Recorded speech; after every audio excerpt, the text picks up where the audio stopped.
with the 105 at the beautiful SoFi Stadium in Inglewood.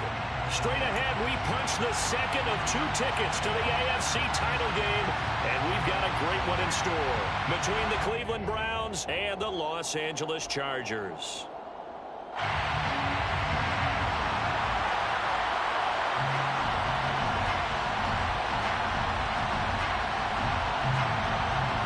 For a berth in the AFC Championship game, off we go in the divisional round of the NFL playoffs. And here comes a return from just beyond the goal line. Now a crease here as he's past the 30. And he nearly broke that for more, but as it is, still a good return. They'll start the drive right around the 37.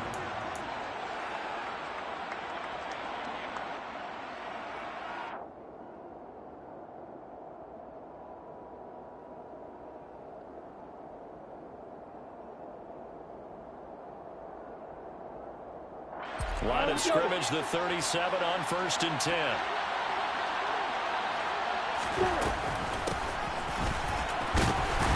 And this winds up a pickup of 2, maybe 2.5 to about the 39. Some teams like to start aggressive to begin a drive, but this is still what you expect to see in normal situations. Just call a simple run, get a few yards to begin the series, and set yourself up for something bigger on 2nd down.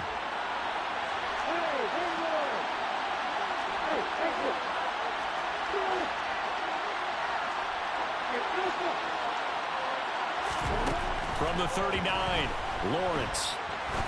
Looking deep downfield. This is caught inside the 15. And all the way in. Touchdown, Cleveland.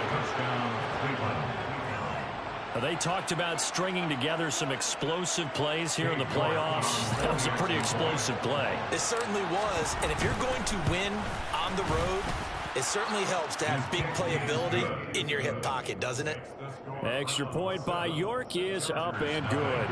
And it's now a 7-0 game. The kickoff team on the field now as they will send this one away. And a fair catch signaled for and taken successfully.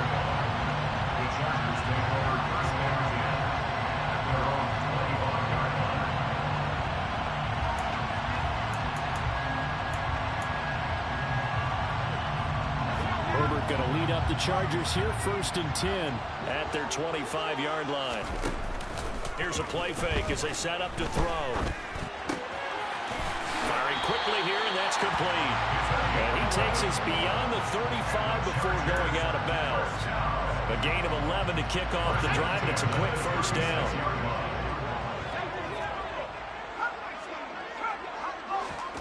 Now it's Herbert. He's going to air one out. It's incomplete. Took a shot, couldn't connect.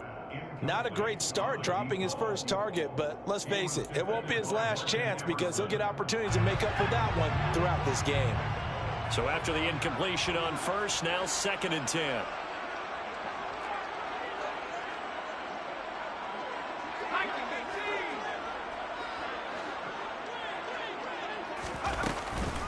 First carry now for the LSU alum, Ty Davis-Price.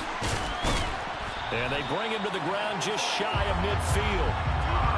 14 yards is the pickup there and a Charger 1st down. Usually we see runs like this as the defense breaks down later in the game, but this guy's setting the tone early, running through all types of tackles and putting the defense back on its heels. Herbert setting up to throw on 1st down. Going for the deep ball. And incomplete on the deep ball. Nice job there forcing that incompletion. This is going to be a fun battle throughout this game. Watching him try to take away that area of the field. On 2nd and 10, the ball back with Herbert. That's complete. It's Brandon Ayuk. And he is out of bounds inside the 35. His first reception of the divisional round matchup, but it's good for a 1st down as well.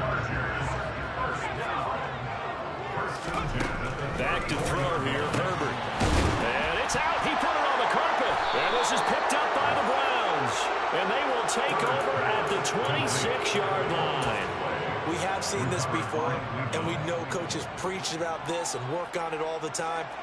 Catch the ball, You know there's going to be some traffic somewhere. They've got to put it away and secure it as they try and get downfield.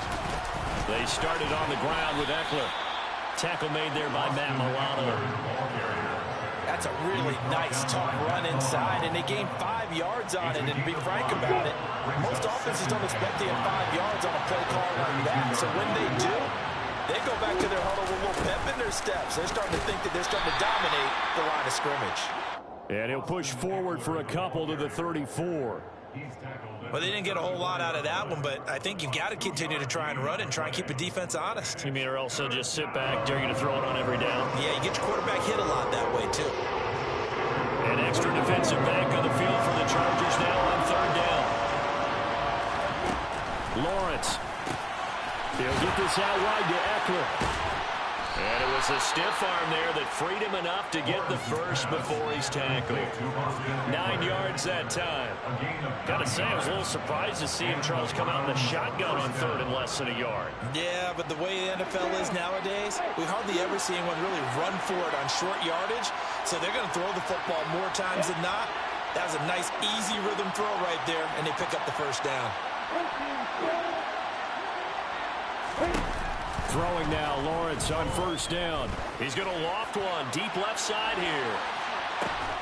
Got a man, it's caught at the 6-yard line.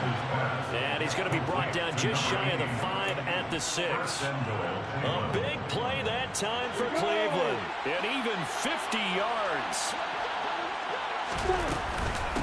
Running on 1st down, Eckler. And a minuscule gain of maybe a yard from the 6 to the 5. The yards may start getting a little tougher to come by down here near the goal line. That's good work defensively there on 1st down, hurting them to a short gain. Once more, here's Eckler. And he gets him a little bit closer and takes it from the 6 inside the 5 to the 4. They've been denied touchdowns in the red zone twice already. Here comes 3rd and goal.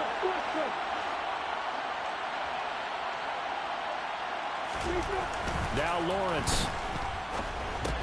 And that's going to be caught for a Browns touchdown. From 4 yards out. And the Browns lead this now 13-0 here in the opening quarter of the ball game. Extra point by York is up and good. And that'll make the score 14-0.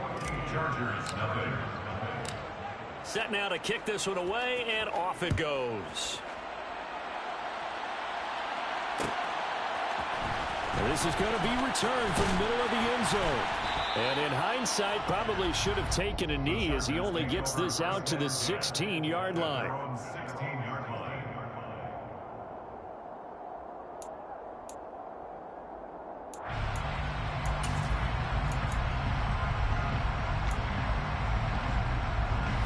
The Charger drive about to get going. They're forced to play catch-up early in this division round game as they search for a seat in the AFC Championship round. He's going to loft one deep left side here.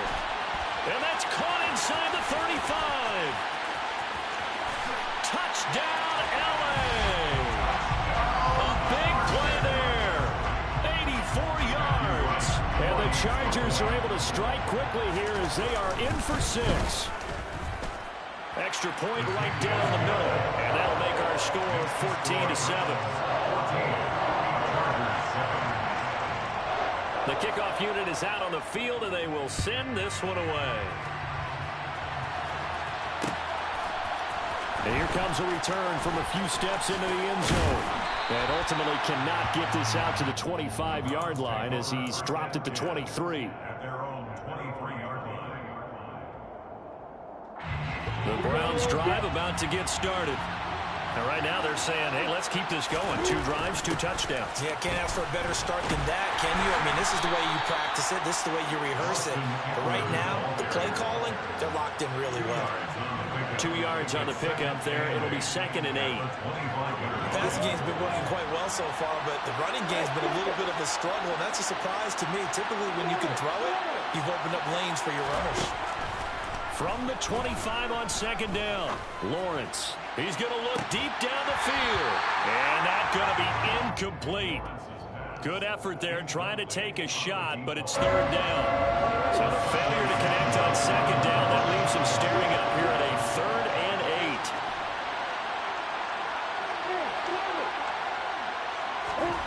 8. Here's Lawrence. Oh, he's got a man wide open, complete. And they'll get it all the way up about 5 yards shy of midfield. 2 catches now in this divisional round matchup. That one, a first down. Option play, and they'll give to Eckler. There he goes, left side. And he is into the end zone. Touchdown, Cleveland. Austin Eckler, 55 yards. And the Browns go up by 2 touchdowns. Extra point by York is up and good. And it's now 21-7. The Browns kicking team out there now as they'll send this one away. This will be brought out from the middle of the end zone. And the decision to bring it out, not a good one, as he's tackled at the 15.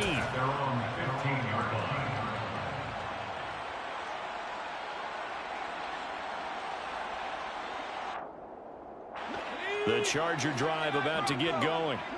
Well, partner, you know, coaches always say that every play is designed to score a touchdown. Sometimes that's not really true, but last drive, that was the case. One play to get into the end zone. Oh, and a bad throw there. It's intercepted.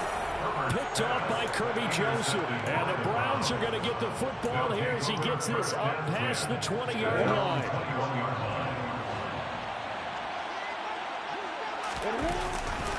Here's Eckler to begin the drive. And he's got it past the 30 before he's hit and dropped. 79 yards for him on the ground so far. A great start to this divisional round contest. First down, and they stick with Eckler. And he is met at the line of scrimmage, and he goes down right there. No gain on the play, and it'll be second down. Ladies and gentlemen, that is a force of nature in the defensive tackle position. Yes, he's as big as they come, but still plenty agile. He's able to make a nice play there to swallow up the ball carrier. A pretty wild first quarter. 21-7, our score.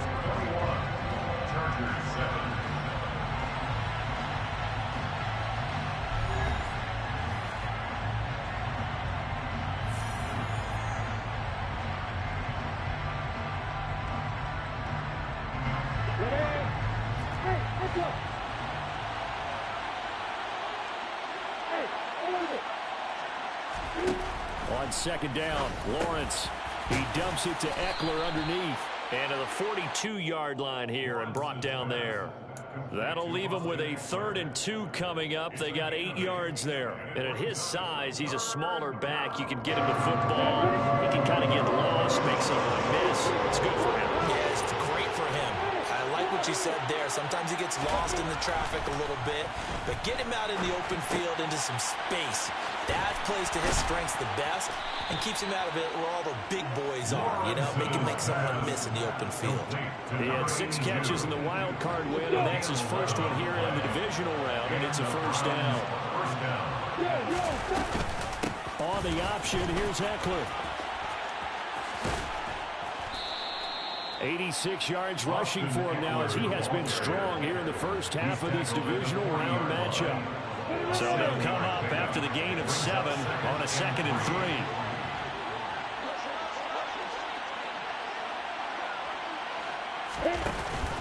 Option play, and they'll give to Eckler. And he'll go down here at the 35-yard line. 6 yards the pickup, and that's a first down. We both know it's difficult, but they've made it look effortless out there. Through the air, on the ground, they've moved the ball with relative ease. Ball up to the 35 now as they come up on 1st and 10. It's Eckler again, and he's going to be met at the line of scrimmage and taken down. No gain on the play there, 2nd down. Nice job there defensively to clamp down because really they've been on their heels this run. Agreed, and they really needed that one for confidence, just to feel a little bit better. But I don't know if I would be daunted by them stopping me on one run. This drop. Oh, he tries to force it in, and it's intercepted.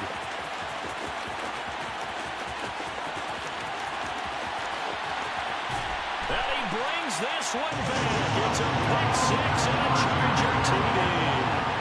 And we'll see if that pick six looms large as this game continues, because we've seen plays like that alter a lot of playoff contests over the years. I would agree with that totally. And you have to think to yourself, why do they alter it so much? Because after games, don't we hear coaches and players say, well, one play doesn't usually determine the outcome?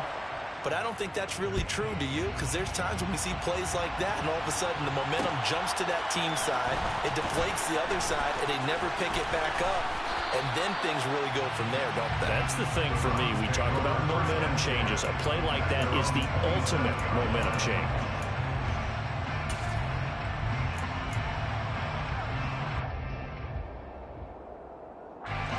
The Browns drive about to get started. Remember, they were just out here a moment ago through the pick six, so we'll see if they can take better care of the football this go-around. Yeah, and sometimes, partner, I think it's almost better that you just throw the pick six and you come right back out on the field. You're not over on the sidelines dwelling for it for very long. You're not hearing everyone say, oh, yeah, you'll get them next time. Hey, don't worry about it. All that stuff just goes right out the window. You're right back out on the field with a chance to atone. And he works his way forward to pick up 4 yards there. Second down. And that was a quality play to start a new set of downs. That was simply an offensive line winning the battle up front and winning it in a big way and giving their guy in the backfield a nice lane to hit. The run got 4. Now they deal with a 2nd and 6. Lawrence will throw. And he's left with no option here but to throw it away. I see the surprise in your face there, partner. That is a rare incompletion from him. He's been on point this entire game. He has percentage completion-wise way up. Not that time. The Browns on 3rd down. A perfect 4 for 4 thus far. This will be 3rd and 6. Now Lawrence. And they're able to work this across midfield to the 48. And defensively, they were in zone coverage there. Do you have to be a little careful? You're losing playing against a good quarterback like he is to not play too much zone? Yeah, you have to be careful about how much time you're giving up. I think it's a good point you just brought up. So maybe if you still want to play zone, you go to a zone blitz scheme, and you can drop anyone out of your defensive front, defensive end, defensive tackle. It doesn't matter. You just exchange someone to bring more pressure towards the quarterback and still try and cover downfield.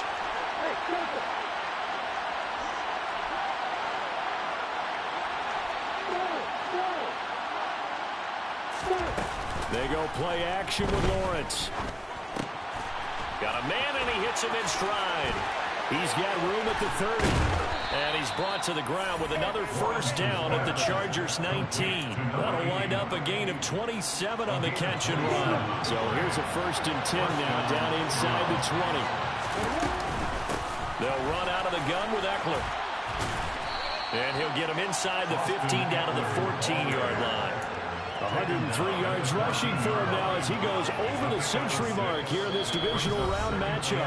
2nd quarter action, 2 minutes to go on divisional round weekend.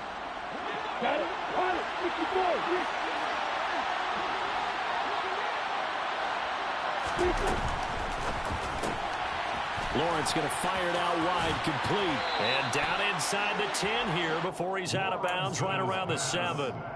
7 yards on the pickup there, and now they've got it 1st and goal.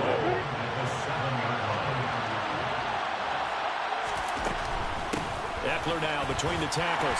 And a little bit of space there. Takes it inside the 5 to the 3. A pickup of 4 on 1st down. It'll be 2nd and goal. It's largely been the air attack that's gotten them down here, but now is where you start to lean on that running game. That's a good pickup there on 1st and goal.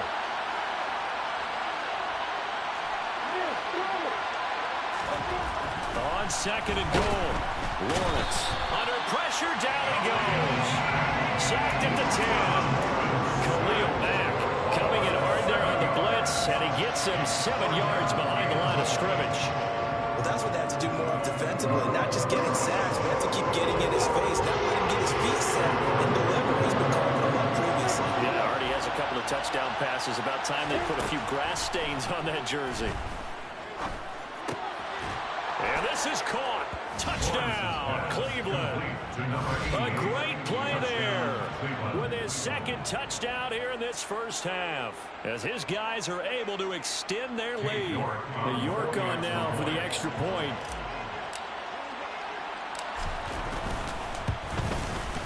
He's got it as they double up the lead. This one's now 28-14. Chargers 14. Out is the kickoff unit as they run up and send this one away.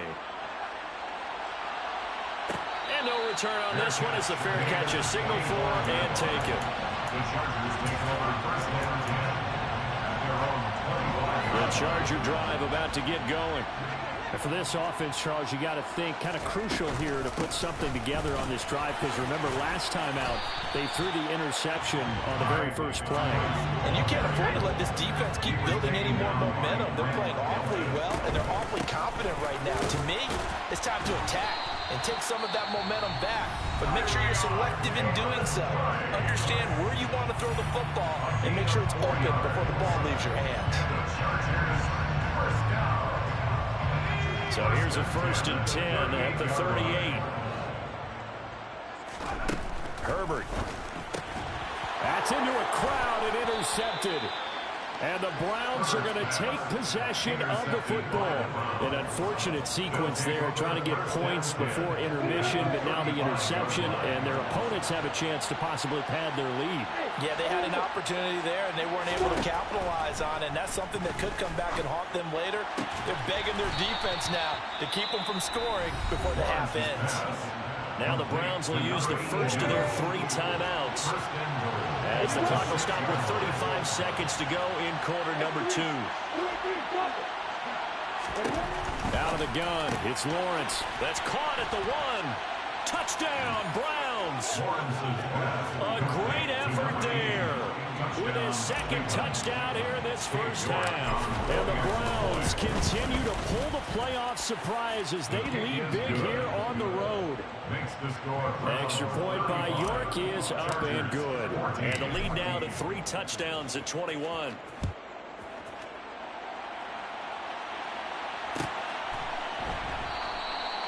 No run back here, down to a knee, and this drive will start at the 25.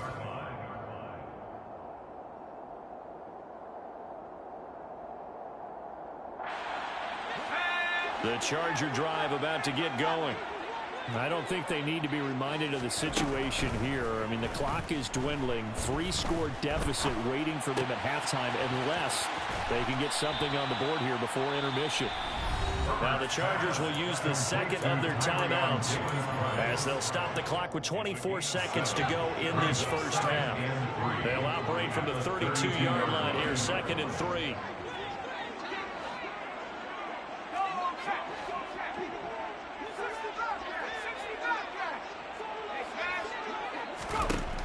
Justin Herbert looking to pass. Going down the middle, and it's complete. Now the offense will burn their 3rd and final timeout. And with halftime on the horizon, they'll be out of timeouts from here forward. Play action. It's Herbert. He lets this one fly toward the back of the end zone. And that is incomplete. Oh, he had it and dropped it.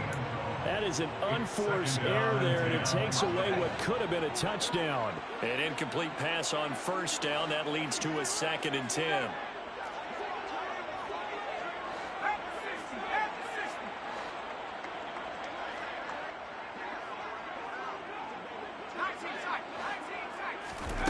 Herbert throwing again. And he comes back with one complete. And he's got this down a yard or 2 shy of the 40 before he's out of bounds. They get 6. That'll leave them with 3rd and 4. That's a staple of this offense. Drag route to the tight end. Yeah, he's unable to use his size to break off much more yardage after the catch, but still an effective gain nonetheless. Now Herbert with it, looking to pass. He's going to leave this for his running back. It's complete. And he'll be out just a yard or 2 shy of the 30. And I don't think there's any question that this offense is going to need to hit on a few more plays like this. It's been a difficult first half for them, to say the least. And I do believe if they want to get back in this game, they need to start right now. It's kind of like making adjustments. If you try and wait until the half, it's probably too late. They need to get going right. And it's a fake. He's going to throw it. Pass complete. Now race for the marker. The fake field goal catches everyone by surprise. And the Chargers get a late touchdown here on the final play of the first half. But my education continues in this game, I've got to tell you, because there's not an analyst in the world that would have said pass up the field goal here, go for it, and expect for it to be successful, and it was. I mean, they're playing this one just like a video game. Especially for the final play of the first half to have the guts to do that. But I guess, what do we say? The end will justify the means, right? No doubt about it. For you and me, we live, we learn.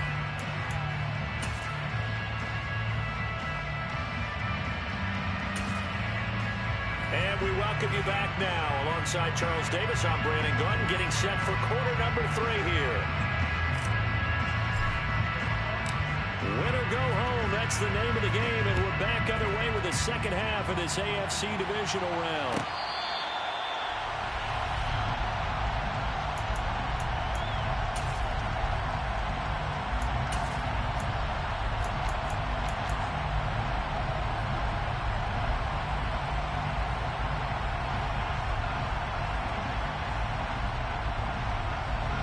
The Charger drive about to get going. And Charles, that had to be an interesting locker room at halftime. This is a team that's had so much success this year. Haven't really had to deal with a lot of adversity at halftime, to be honest. But now here they are with their playoff lives on the line. And I think when you're alluding to that interesting locker room, you're just wondering, how are they handling that bit of adversity that they're seeing right now? Because I think this is a team that has to look to lean on the veterans at this point. We know we're better than this. We've proved it all season. Let them disseminate that confidence through the locker room. But this opening drive, it'll be an important one for them to give them a little jolt of confidence moving forward. They do get a couple, but they'll be left staring at a 3rd and 8 coming up. Well, that's a good start to this drive on the defensive side of the ball. Force the incompletion on first down, and you're able to shut down the running play on second. Yeah, I wouldn't be surprised now. A little bit of pressure going at the quarterback in the expected passing situation. Going to throw on 3rd down with Herbert. It's a short one here, complete to the tight end. And a good job defensively. They stopped him short of the first at the 32. They snap it to Herbert. Throwing left side, it's complete. And he is going to have the Chargers first down as they manage to convert. And that'll keep the drive alive. 1st and 10 at the 46-yard line.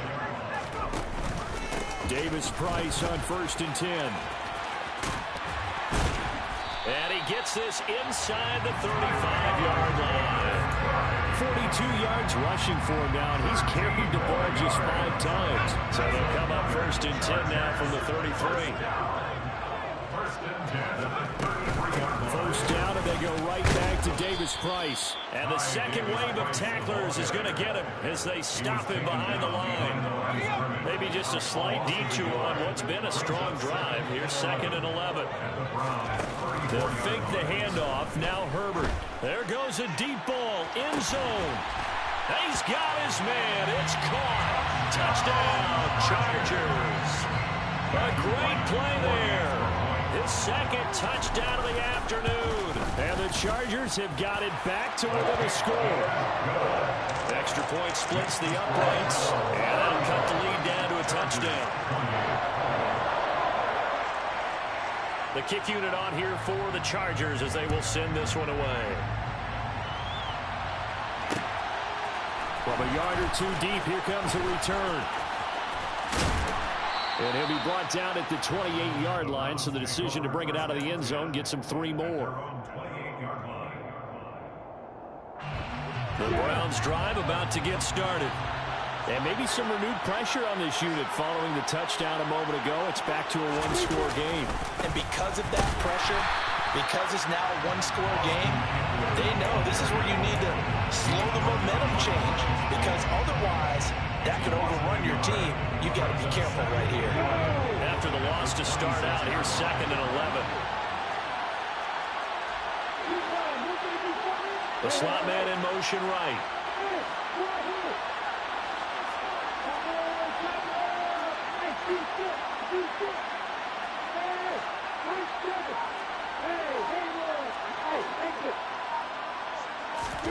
On 2nd and 11 now. Lawrence. He'll get this to Eckler. And he'll be brought down right around the 37. So they just need 1 yard here to pick up the first down.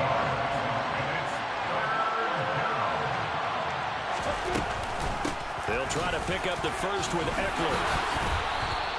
No gain on the play there. A nice job defensively. And it likely forces a punt situation on 4th. He's having a big game running the football, but that one will hurt the yards per carry a little bit. Yeah, but the average he's got so far, that's the type of average he wants to take with into contract negotiations, doesn't it? 4th down. Here's Lawrence. It's complete. Swings it out to his running back. Boy, a curious decision to go for it. Doesn't pan out. And the Chargers will get the football back in excellent field position. Davis Price gets this one out of the gun. And they're able to get this one past the 30 down to the 25. It'll be a gain of 10 to start the drive out by a few inches. That'll be a first down.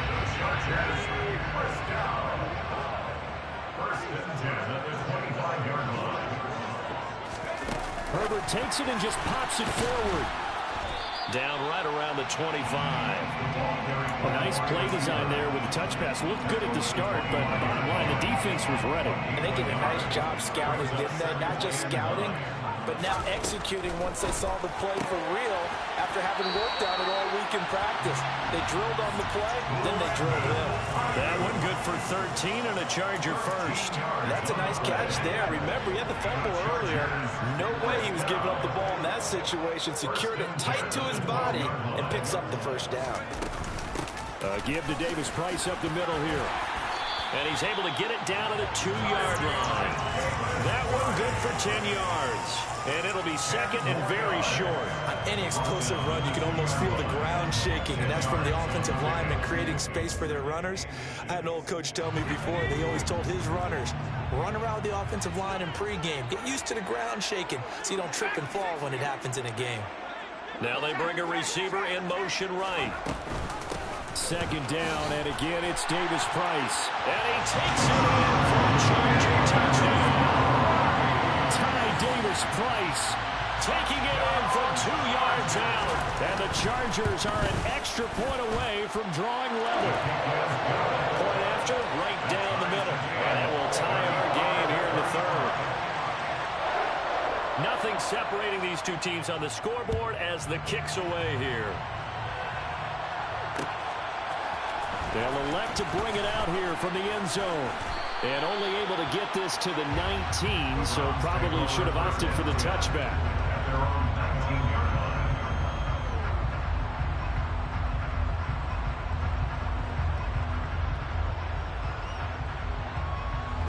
The Browns drive about to get started. We got a brand new ball game, all even after that last touchdown, so every drive now becoming a little more critical here in the second half. And he goes nowhere. He'll lose yardage back at the 17. 2 yards the loss, 2nd and 12. Sometimes you just sit back and marvel at what he can do defensively. Speed, strength, quickness, he's the whole package. And that package just wrapped up the runner for a loss.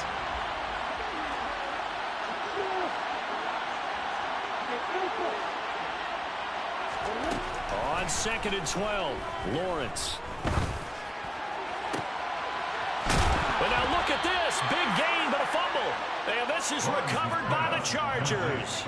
And that, Charles, you'd have to think a pretty avoidable mistake. You're exactly right about that, partner, because it all comes down to covering up the football. Look, turnovers are going to happen.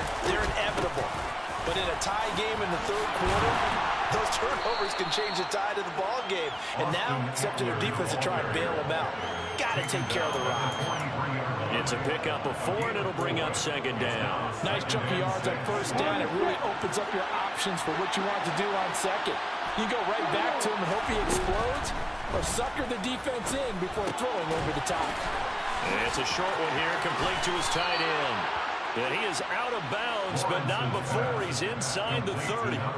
2 catches now in this divisional round matchup. That one, a first down. When you get a big tight end like this, sometimes it takes more than one man to bring him down. Oftentimes, your best bet, just jump on and hold on and wait for your teammates to arrive to help get him on the ground.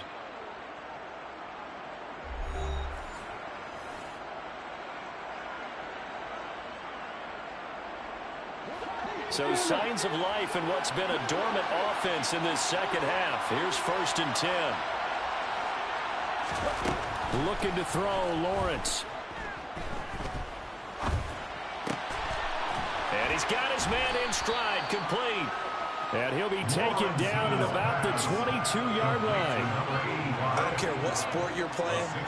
Everyone likes to build up a little momentum, don't they? And look at this, back-to-back completions to the big target at tight end. That one not as profitable as the other, but still a decent game.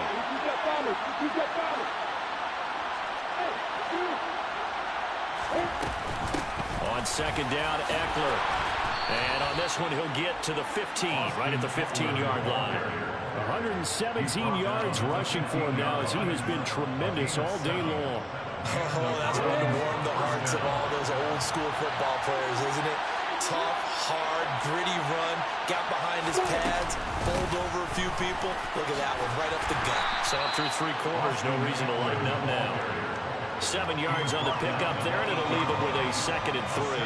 Well, no matter how they phrase it, staying on schedule, staying ahead of the sticks, whatever you want to call it, 7 yards on 1st down, that fits the bill. Out of the gun, Eckler running it, and he will maneuver his way down to about the 7. This offense on 3rd down today, they've been excellent, 6 for 7. Here it's 3rd and 2.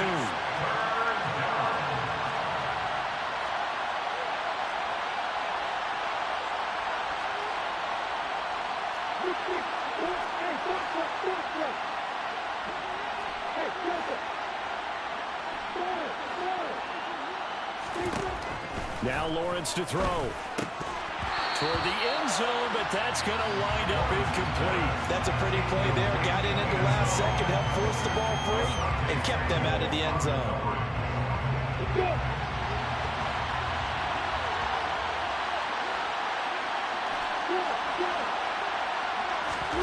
They're going on 4th down. Lawrence. And this time he's got the hook up. It's complete. Yeah, the Browns are going to have 1st and goal as they try to finish off this drive with 6 points. Eckler is in. Touchdown, Cleveland. So the rushing touchdowns continue to stack up, CD. That now 15 for him on the year. I give him a ton of credit for staying healthy, being a smart runner, and is showing just how important he's been to his team. He's got to be their MVP at this point in the season, and those votes may have been turned into league MVP votes when it's all said and done. Fair catch. The Chargers take over 1st and 10 at their own 25-yard line. The Charger drive about to get going. And this could be the defining moment of their season, all hyperbole aside. You're trailing here in the 4th quarter, the divisional round. They need to come up with something as they get this drive started. So quickly all the way up at the 40-yard line. A gain of 15 yards. Davis Price once more. And he's got some space here. Well, he's free going down the left side. It's a foot race. And all the way in for a Charger touchdown. Apparently the week off hasn't hurt him one bit. 1,000-yard rush in the regular season. Get his first touchdown here in the playoffs. Perhaps the week off energized him. A great article in the paper this morning basically saying that they would not have won the division without him. And he's not their only piece, but I think that's a fair statement. It's easy to say it this way. He's their main cog. From a couple yards deep, he'll bring it out of the end zone. And in hindsight, probably should have taken a knee as he only gets this out to the 16-yard line.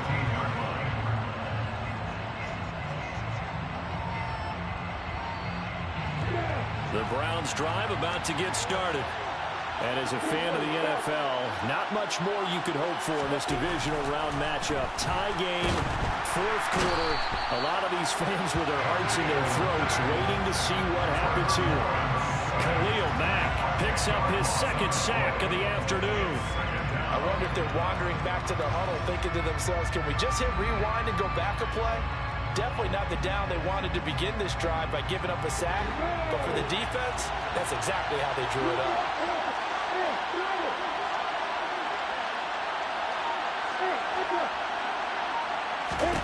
After the sack on first down, Lawrence. And that will be incomplete. Trying to dial up the long one way out there, but it'll be third down. I know conventional wisdom says, hey, don't get it all back in one play. But sometimes you go ahead and try to. They tried to get it all back on that one. Weren't able to do so. Now on third and long, they'll look to throw. Wide open receiver complete. And they work this out past the 25. A real letdown defensively. That was third and a bundle, but they allow the conversion. Up the middle with Eckler. And he's going to have a Browns first down as the tackle made at about the 38. It's been an excellent day for him running the football, no doubt, as he continues to soar well past 100 yards. Yeah, it almost feels like he can just grab his briefcase and head home after putting in a full day's work at the office, doesn't it? And for one of the few times here today, this run's not going to go anywhere. Officially nothing on that last run. They'll try again, 2nd and 10.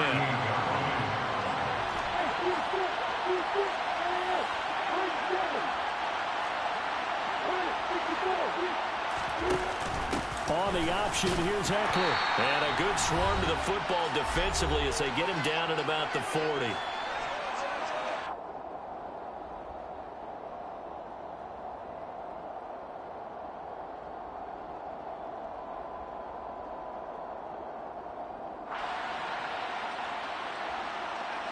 Seventh play of the drive, forthcoming on 3rd and 8.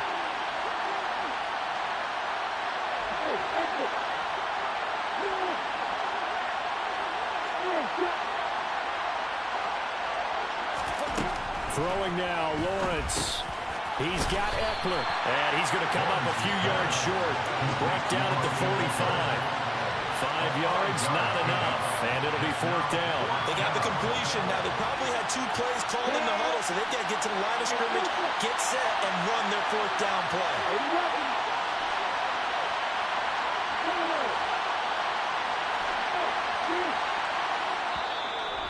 The Chargers going to signal for the first of their timeouts as they'll get it with just under 90 seconds remaining.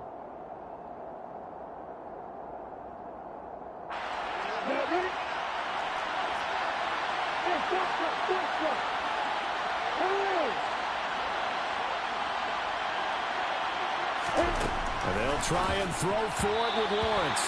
And it's going to be batted down. It will go the other way with the football.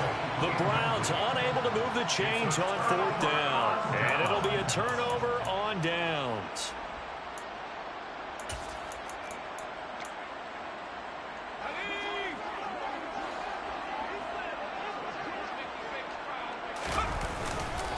Davis-Price up the middle. Oh, he's got some breathing room. Going to be a pickup of 16 and a Charger first. Probably had 60,000 thinking pass right there, including us in the booth. Yeah, no doubt about it. That was a big call, big guts on that one. And guess what? That run, it'll pay dividends.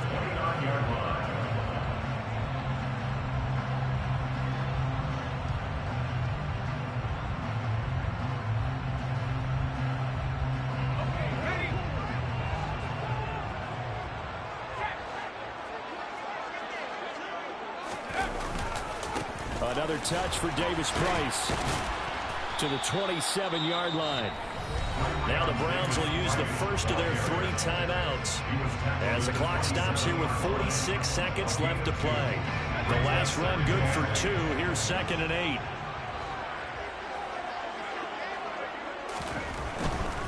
Handoff right side, Davis-Price. All right, my man, This is now where it's risk-reward. Because on defense, you've got to crowd the line of scrimmage. You've got to get in all the gaps, get up tight on everyone, and try and force the field goal attempt here. You can't let them break one big, but you know something, when you crowd the line of scrimmage, if they do pop one, it's going to go away. Yeah, I was going to say could take it to the house, but the magnitude of this possible upcoming field goal, every yard counts. And he is going to have the Chargers first down as they're able to get the third down conversion. We use the word relentless a lot with guys who are aggressive on the field. In this case, it really fits, doesn't it? How about his ability to break tackles and his feet never stop moving? Shotgun and then a handoff to Davis Price. A solid pickup of 13 sets him up first and goal. Now the Chargers will use the second of their timeouts as they'll stop the clock with 12 seconds to go in the football game. A game-winning field goal would be a chip shot from here. Let's see how they play it on first and goal. They'll run with Davis Price. Nothing doing there. They're going to wind up holding him at the 2. No gain there, and it's going to set up second and goal. Now the timeout will be called, so they're in field goal range with 3 seconds left. And now it all rests on the right foot of their kicker. And a timeout comes in. The whistles blow with 3 seconds remaining. So on is their kicker, and it's down to this. This to book a trip to the AFC title game. And his kick is indeed good, and they have taken the lead. The Chargers are going to continue on in these playoffs as we say so long, everybody. Thanks for watching.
EA Sports coverage of the NFL brings us to the Sunshine State in TIAA Bank Field here in Jacksonville.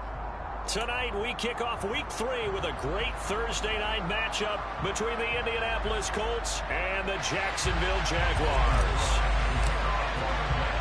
The final weekend of the summer. Hope you're enjoying it wherever you are as we are off and running on EA Sports. Taken at the goal line. And no alley to be found. The coverage was solid, and he's dropped at the 18.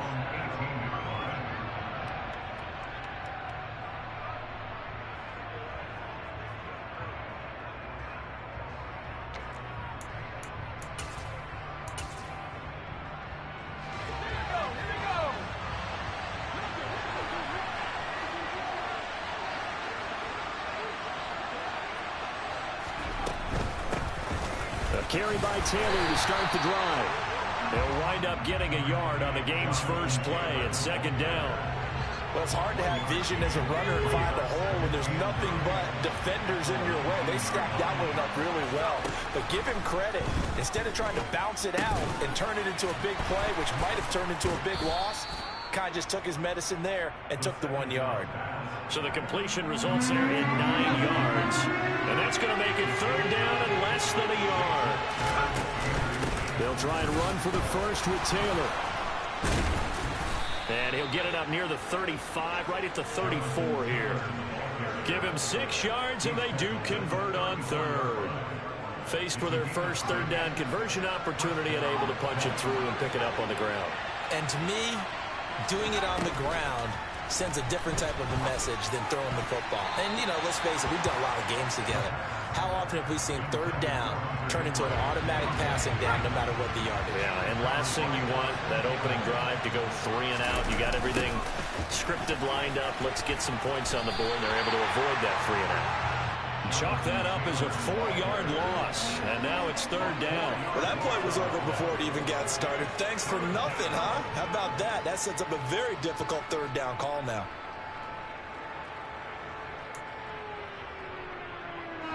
They need a crafty play call here. 14 yards is what they need to try to convert this thing.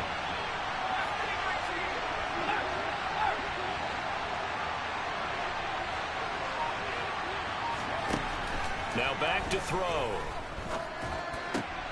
He rifles one that's intercepted.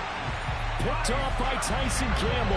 And they'll take over inside the 45 at the 44-yard line. Time will tell if that's an interception that rattles the rookie here. First drive on the road. And you know the discussion going into the game centered on, okay, let's get out nice and easy, take care of the football, we're on the road. You're a youngster, let's not make mistakes early. But now the conversation will shift to, okay, put it behind you, move on. Long way to go in this one. Just like that, a pickup of 20 on their first play from scrimmage.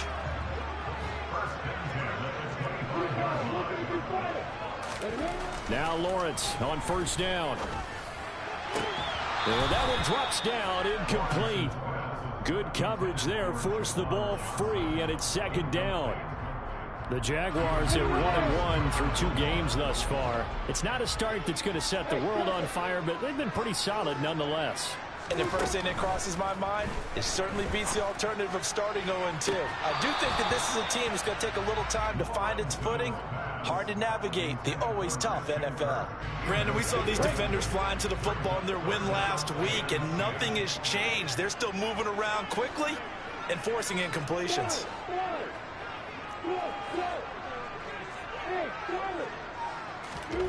Lawrence going to throw again. Under pressure, and down he goes. They sack him back at the 36. Quiddy Pay getting in there and burying him behind the line. Okay, I'm not sure you could actually draw up a better pass rush than that one right there. Nowhere to go outside. He had to keep backing up and backing up and backing up. Eventually dropped for a huge loss. And this is off the left upright. And it comes back. It's no good. And this will remain a scoreless game. So distance not the issue there. He had plenty of leg to get it there. It's that darn upright getting in the way. Always gets in the way of a good time, doesn't it? Because he hit it square, too. Sometimes you can bank one in if you get it on the end of the football. No such luck there for him. And a lane slow and materializing there as he'll get maybe a yard up to the 45. The run only got a yard. Here's 2nd and 9. They go to the ground again with Taylor. And some space here. Well, they nearly sprung him that time as he takes this all the way down to the 37. Good yardage there for the Colts. 18 and a first down. Now, that was an excellent run. And when you see that happen, that's when you're seeing guys doing their job and then some people doing a little bit more. Offensive linemen and tight ends, they're expected to block. But the wide receivers, all they want to do is catch passes. So when they block on a big-time running play and create extra space, you've kind of hit the jackpot there. A good run there on first down, and it'll leave them with a 2nd and 2. Well, they're making an effort to get the ground game going tonight. So far, it's working. I like what we're seeing from the offensive line. They seem to have the leverage going, and they're controlling things and reestablishing the line of scrimmage, moving that defensive front backwards. I also like what the runner's giving us, too.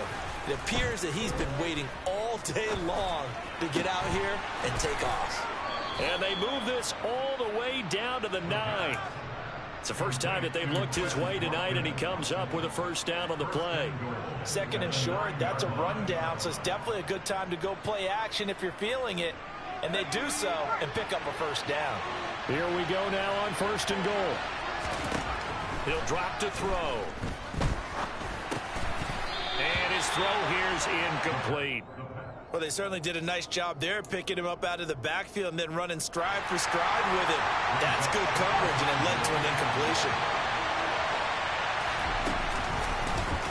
On 2nd and goal, here's the option. And he'll get into the end zone. Touchdown, Indianapolis.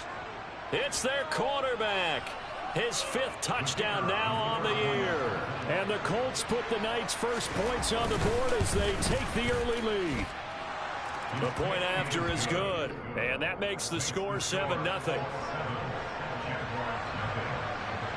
The kickoff team on the field now as they will send this one away.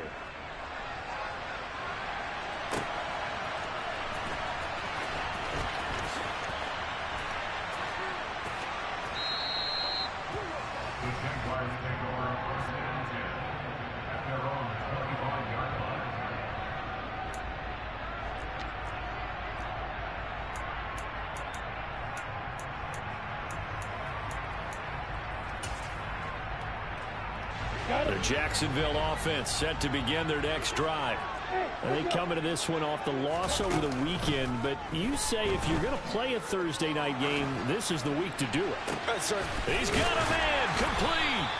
And he'll be taken down, but not before they work it across midfield. Now from Colts territory, here's a 1st and 10 at the 47. Lawrence. He'll get this out to the flat for Etienne. And a 5-yard gain gets him to the 42. Charles, Thursday night game, I think a lot of teams probably say shrink the playbook somewhat. Is that correct? I think you're right about that because you just don't have the amount of time that you have in a normal week to put in a full playbook. So as you said, you shrink the playbook, pick out the plays that work best for you. And you know what else you're looking for? What's that? Who are the freshest guys coming off the last game to play on a Thursday night? Guys have a little extra pep in their step. You go to them early and often. They come up now 3rd and 5 following the incomplete pass. Now Lawrence. And it's intercepted. Picked off by Isaiah Rodgers. And the Coltsons are going to take over at their own 28-yard line. Unfortunately for him, if last week was any indication, we knew a pick was coming at some point. Last week it was interception after interception, and here we go again. We actually quit counting last week at a certain point because I thought I was going to run out of fingers, all right, because I'm not all that skilled as a mathematician. But you're right. It felt like a matter of time. And you got to think the guys on defense, they couldn't wait for this opportunity after what they saw on tape.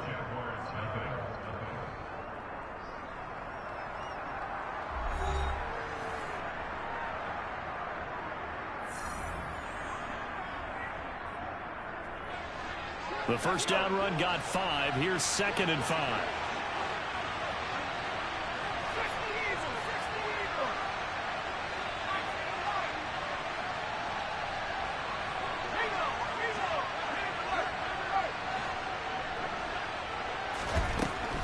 Looking to throw. Jaguar pressure and a Jaguar sack.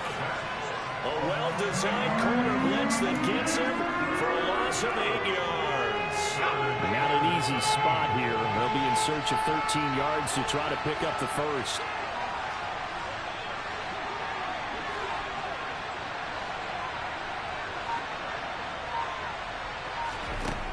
From the shotgun, he'll look to throw.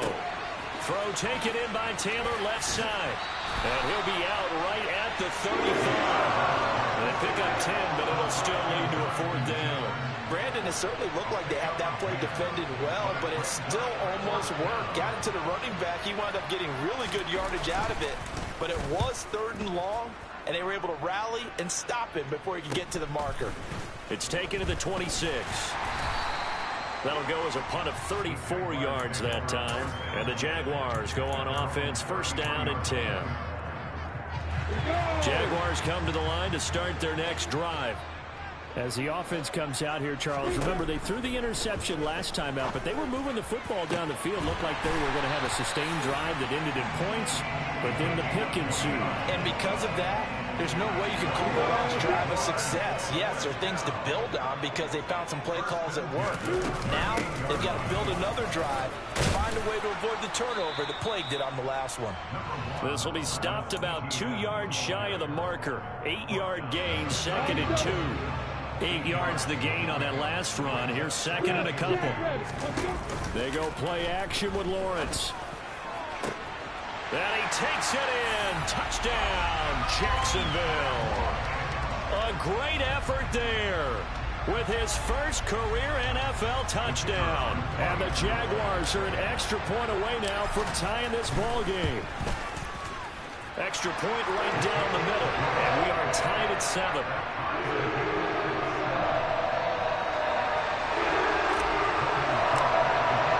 So all even at 7 now as they kick it away. And that one carries out of the side of the end zone for a touchback, so that will come out now to the 25-yard line. The Colts come to the line ready to start their next drive.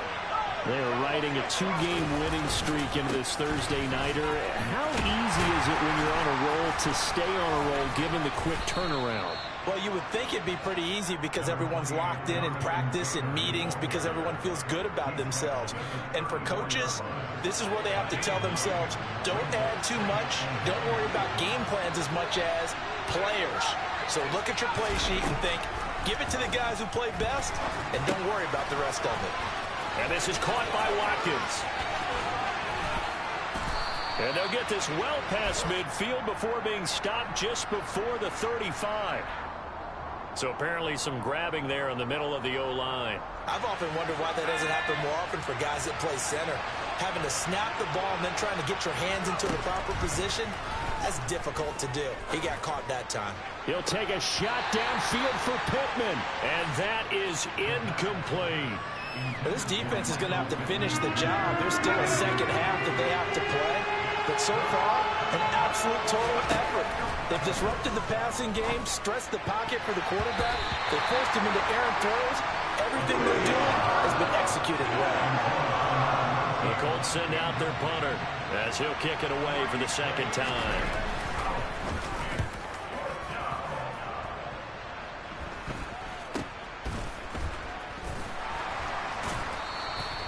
.33 yards is the distance on the punt there. And out will come the offense as they take over.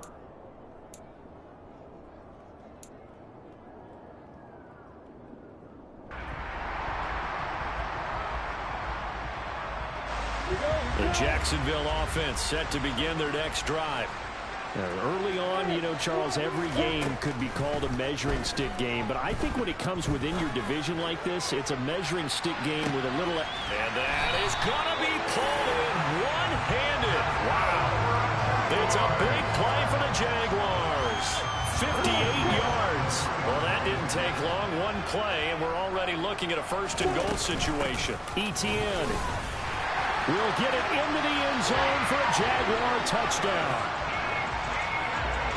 CD for them. This has just been an offensive explosion here in the second quarter. Yeah, held scoreless in the first quarter. Now they find the end zone again here in the second.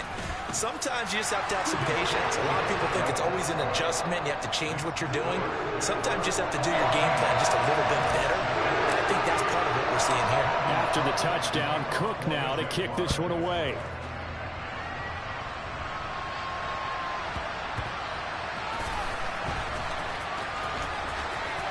And he is out of bounds here on the return.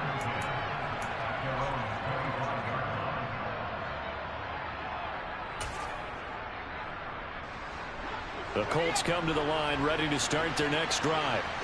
That 7-0 lead of theirs short-lived as they've now given up 2 straight touchdowns to fall behind by 7. Yeah, but no cause for discouragement here. Yeah, they've fallen behind, but haven't they proven that they can go down and score? So what was the formula that got them down there the first time? Get back to something close to that, and maybe they can get this game tied up. So from the 39 now, they'll come up on a 1st and 10. They'll look to throw. Out of his hands quickly to Pittman. A gain of 8 there on the play, and it'll be second and a couple.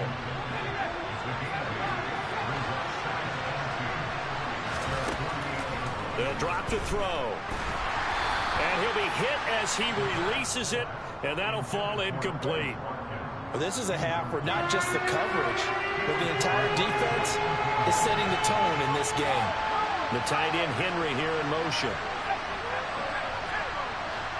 They'll send the tight end in motion.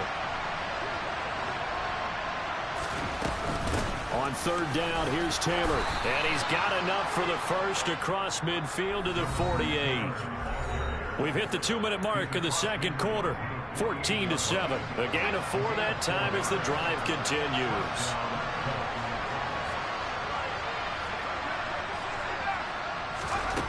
They'll look to throw now on 1st down. Throwing over, and it's Taylor on the out route that completes it. And he'll be brought down, it looks like right at the 40.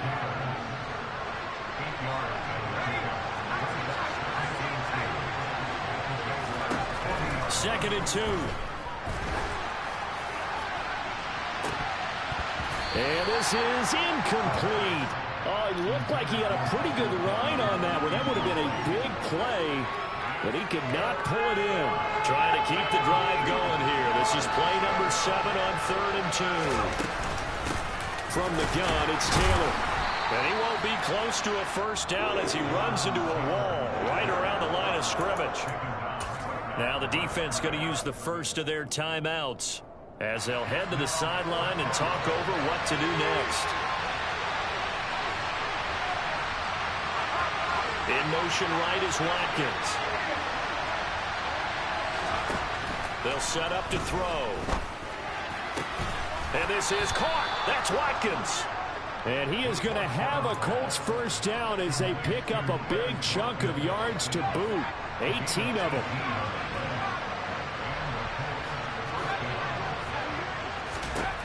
He'll look to throw. And this will be incomplete. Physical play on the football there, and it's 2nd down. My first thought is surprise because that's one of the better tight ends around, and I've seen him pull in balls like this before. But how about a little credit to the defense forcing that incompletion? And he'll take it down here just shy of the 15 at the 16-yard line. The Colts going to use the first of their timeouts as the clock stops here with 46 seconds remaining in the first half. Out of the gun now on 3rd down. This is caught, and he couldn't quite get there. Tackled down at the 1. They're able to convert on 3rd down, and that sets up a 1st and goal. They'll run here with Taylor, and he will fight his way into the end zone for a touchdown. Jonathan Taylor, as the first half is winding down. And the Colts have a chance to tie the game here in the final seconds of the half. And oh, he missed it. No good. And they'll remain down by a point.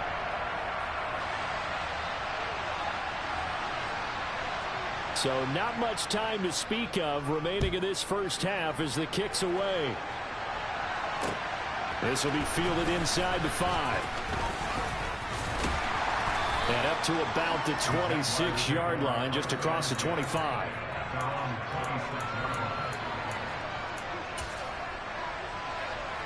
Ready, set. Jaguars come to the line to start their next drive. And with a 1-point lead, you'd have to think they'll be looking just to get this to halftime. He'll rifle this one deep right side. He's got a man complete. And they'll burn the timeout with 5 seconds left. A chance to try to add 3 points before heading to the locker room. A real field flipper there as all of a sudden they've got a first down in the red zone. Final play of the half. It's Lawrence. Got his man. It's caught. Touchdown, Jaguars. A great play there in the final seconds of the first half. And the Jaguars will extend their lead here just before halftime. Extra point splits the uprights, and the lead is up to 8.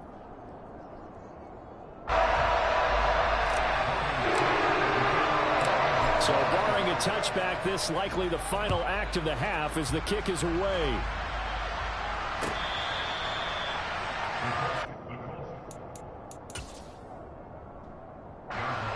The Colts come to the line ready to start their next drive. And they'll have time for one play. There's 2 seconds on the clock. Oh, able to avoid him. And this will be a gain of 5 as he gets it to the 30. So we hit the halftime break here in Jacksonville with the Jags on top. As we now go downstate to Orlando and check in with Jonathan Coachman with our EA Sports Halftime Report. And we welcome you back live now inside the booth alongside Charles Davis. I'm Brandon Glenn, set and ready to rock for the third quarter. The Jaguars in possession of the lead, and they will get the football as we are underway in the second half. And this will be a return from deep in the end zone. And only able to get this to the 19, so probably should have opted for the touchback. Lawrence bringing the Jaguars up 1st and 10. At their own 19-yard line.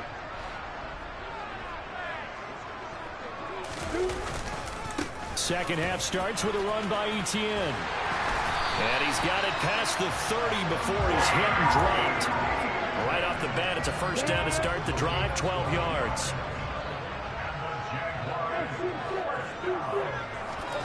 Here's Lawrence. Over the middle, it's complete. Yeah, they get him down, but not before he takes it across the 40-yard line. Back-to-back good plays have him on the move on first down. Off the play fake, here's Lawrence. Oh, that's into a double team, and it's intercepted. And the Colts are going to get the football here at their own 40-yard line. That is just what this defense was hoping for, an interception on the opening possession of this third quarter. Obviously didn't want to surrender a touchdown and fall even farther behind, and we've gotten to know this team a little bit, haven't we? And the Jags get to him as down he goes.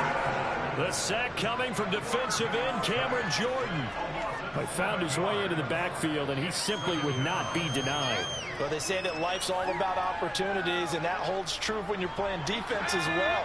How about him seeing that chance, making the most of it, did a great job of wrapping him up and bringing him down. They're going to look to throw. And he's got his man on the out route. Finding room at midfield. And out of bounds on the other side of midfield at the 45.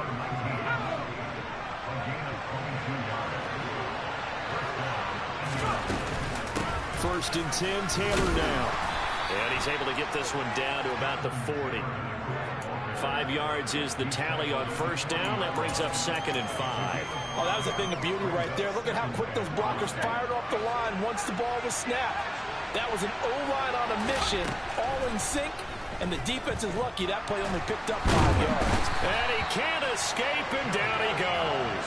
Multiple players getting home there for an 8-yard loss. He was still looking through his progressions and going through his receiver options, and while he was doing that, the defense got to him quickly in the pocket. And it was a great example of zone coverage. Well executed, well coordinated. All the receivers were covered, and he couldn't evade the rush back in the pocket. And he's going to have another first down as the tackle's made at the Jaguars' 32-yard line. A big play there as they get the conversion on 3rd and 13. Running straight ahead, Taylor. Room here to run. And he's going to be out down inside the 20 at the 15. So that run play nullified by the holding call on the tight end. Yeah, I just think he needs to get off the ball a lot quicker and get into the block a little bit more effectively. Then he doesn't have to reach and grab and try and hold on. Up the middle, here's Taylor. And he'll be a little shy of the 25 here at the 26-yard line. 4 yards on the pickup. It'll be second down. But that call makes sense because they've been throwing it well on this drive, and once again they show passing formation, showing the shotgun. Then they ran out of it. That was a nice play by them defensively, though, to hold it to a short game. Second down, another run with Taylor.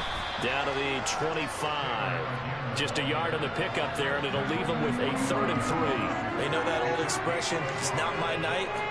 It hasn't been his so far. I don't know if the legs are a little bit heavy. Sometimes having to hang out all day and play doesn't exactly play to your advantage, but it's been a tough go for him.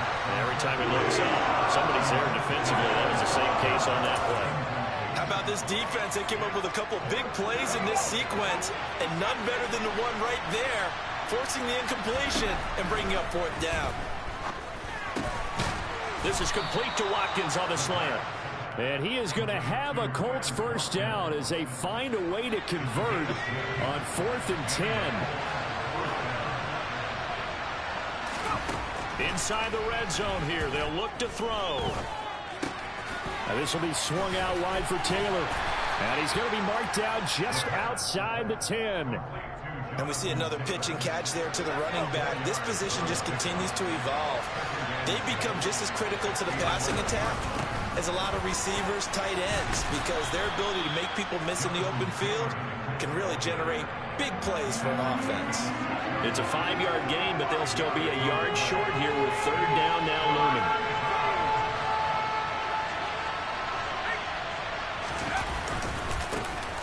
One back in the backfield, he'll get the carry. Well, they hit him in the backfield, and he will not escape. And that is not going to get it done. A loss of a yard, and it brings up 4th. Just a simple run play there on 3rd and 1, but this D was up to the challenge and stopped them, bringing up 4th down.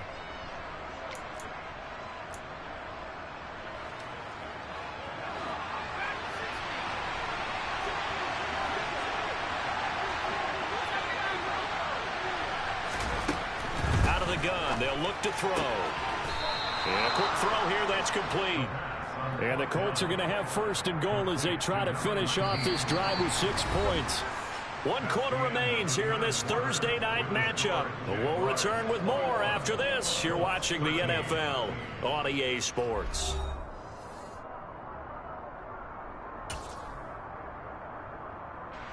First and goal, a touchdown and a 2-point conversion here are musts. Taylor is into the end zone. Touchdown, Indianapolis. So part 1 of what they needed is done. They get in the end zone. Now you have to imagine we'll see a try for 2. And that's what the book says, but defensively, they can't hang their head right here. They still got a chance to come out with the lead if they make a play. Here we go now as we get set for a big 2-point conversion. Now they'll put a receiver in motion left. They'll try and throw for it. And he's got it. The conversion good, and we are tied in the 4th. Still time to work with on the clock, but they wanted the tie now, and they got it. And I love their aggressiveness. Go ahead and get it done. Get the game tied. Now your team has the momentum, and you're staring across the field saying, let's see if you can match us. And he'll be brought down right on the chalk of the 20.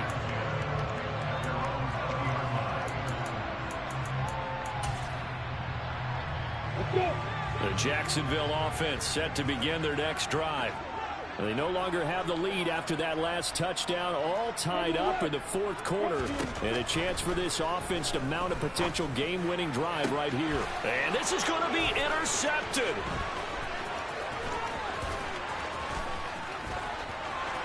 And he will bring it back. An interception return for a Colts TD.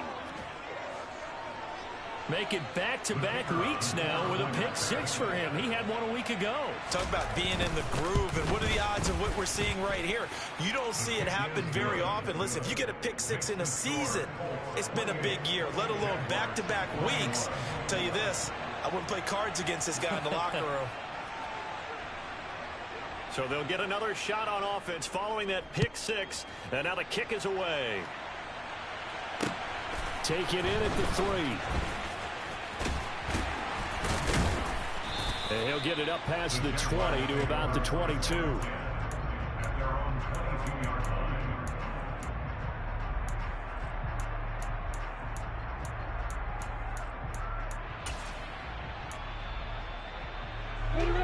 Jaguars come to the line to start their next drive. And can they regroup? That's the question. The pick six hurt, no doubt, but this is still a one-score game here in the fourth. He's got a man, complete. Touchdown, Jaguars. The receivers have been running them ragged. Maybe some tired legs in the secondary, maybe some tired legs in the pass rush. Didn't get to it, and look what resulted. A touchdown, tie game. They've got a chance to take the lead. Don't forget the extra point. It's up and good. And an important one that is, as we are all tied now early in this fourth quarter. So right back to square one, tied at 28 as he kicks it away. And that'll carry over the back line of the end zone for a touchback.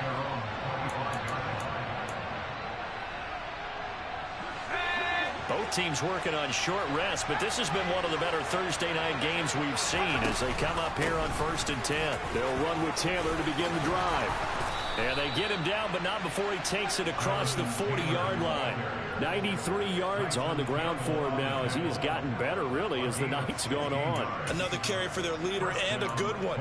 It's crunch time. They'll need him to continue to be productive in both the run and passing game in order for them to try and snatch a victory.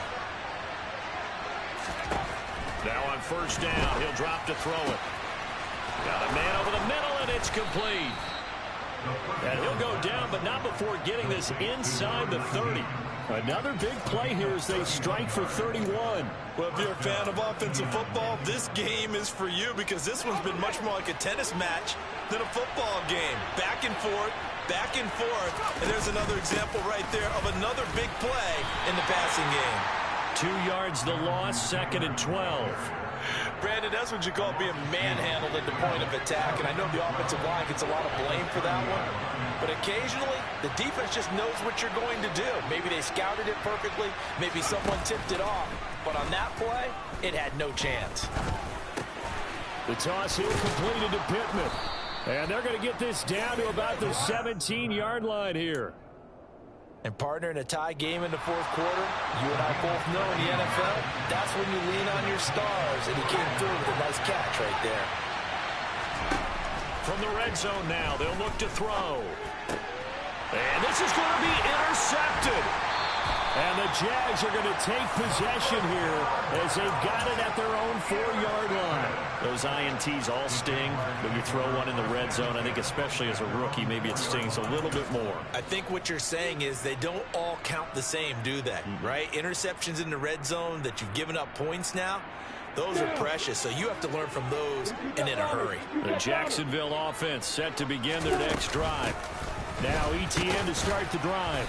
And he sneaks his way forward only for a couple here. 2nd down. That first down play, all you want to do is wedge out any type of space and try and create enough room that if you have to run the punter out there, he can successfully complete the punt. Yeah, didn't get a ton there, but at least some positive yardage. And this is going to be intercepted. And the Colts are going to take possession here at their own 47-yard line. If you combine last week and this week, he's got a hat trick going because he had 2 interceptions a week ago. He's seeing the ball so well and understanding where receivers are and positioning. I mean, just watching him work with such great technique and paying it off by actually catching the ball when he has a chance. He's helping his team in a huge way. And he is tackled inside the 40, not quite to the 35. 16 yards right off the bat and a first down.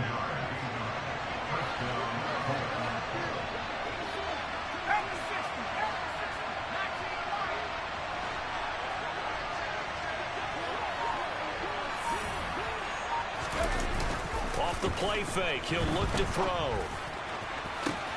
And this is caught. Touchdown, Indianapolis.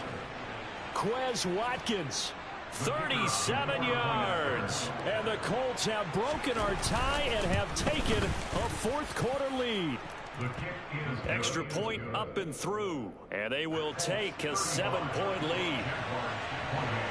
Set now to kick this one away, and off it goes. Fielded just outside the goal line. And no chance to get away as they'll get him down at about the 17-yard line.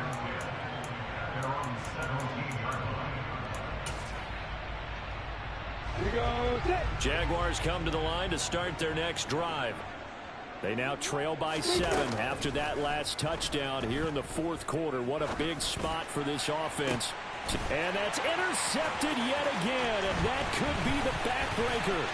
Picked off by Isaiah Rodgers. And the Jaguars are going to take possession of the football. Well, certainly those are the types of mistakes they're trying to avoid as they attempt to protect this lead late in the game. And let's face it, they're hoping that this one doesn't cost them in a significant way. Yeah, one guy committed a penalty, but now the entire defense. And that's intercepted yet again, and that could be the backbreaker. And the Colts are going to take possession of the football. I think you and I were a little surprised back earlier in the game when he threw his second interception. I mean, who would have thought a quarterback of his caliber picked now 5 times? It's beyond stunning to me because we're used to that with maybe a quarterback with less experience or less talent. But a quarterback of his caliber, I can't believe what we've just seen. Absolutely. If you would have told me this coming into the ball game, I would have said never, not in a million years. But here we go. Second down, another run with Taylor. And that winds up a decent run, and it also takes us to the 2-minute warning. 113 yards rushing for him now with a couple of touchdown runs to boot.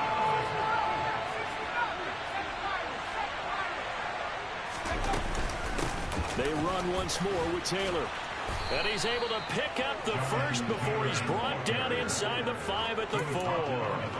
Give him 6 yards, and they do convert on third. It's first and goal, and a late touchdown at this stage could officially salt this one away. They give to Taylor out of the gun. They'll say no gain on the play, and it'll be second and goal. This is where coaches have to have spent a lot of time going over situations with their players, because him getting tackled there is not the worst thing in the world. You're going to run more plays, right? Clock's going to go. But his thought process is getting into the end zone. It's counterintuitive for him to actually go down in this spot. Yeah, but like you say, you don't want to get in the end zone too early here. No, not at all, because you may leave an opening that could come back and get you. And this time he's going backwards. So after the no gain on the last attempt, here they get him behind the line. Well, they'd really like to make the short field pay off. We'll see if they can, but this is third and goal. And look at this. They get the turnover they needed. It's intercepted. Picked off by Andre Sisco. And the Jags are going to take possession here at their own 6-yard line. Certainly not what he was hoping for, Charles. That's now 3 interceptions in this ball game. But there's a lot of knowledge to be gleaned every time you throw an interception if you do things the right way. And hasn't there been a pretty darn good quarterback along the way who threw a lot of interceptions early, learned from them, and became great later? Who would that be? That'd be one Peyton Manning. Threw 28 his rookie year. That's the NFL record. How things turn out for him? I think okay. He's a guy in all the commercials now. Yeah, I think he's doing okay. And now a throw on first down there, but it's incomplete. Another throw there off the mark, and obviously he's battled all of the interceptions. Things just haven't been true to form for him. I don't know. What do you think's going on out there, CD? That's a great question, and my suspicion is he's been coached really well to not show that he's having a problem. You know, they always tell you no matter what, you keep throwing the football with confidence. Well, we're not seeing a confident thrower right now. He's off balance, the passing game's off balance, and the defense is taking advantage.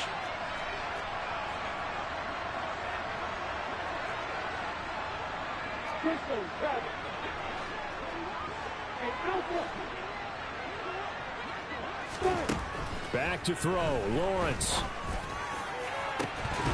And this one is incomplete.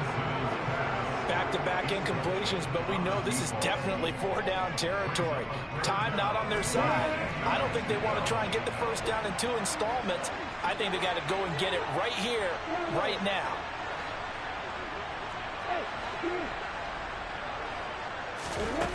Throwing now, Lawrence. That's complete to Travis Etienne out of the backfield. Now the Jags will use the second of their timeouts as they stop it with 28 seconds to go in this football game. The drive continues as they search for a tying touchdown. Here's 1st and 10. Here's Lawrence. Open man is Kirk, complete. Now the offense will burn their 3rd and final timeout. And as the two teams talk it over on their respective sidelines, we take a break. Here's 2nd and 10. They'll send a receiver in motion to the left.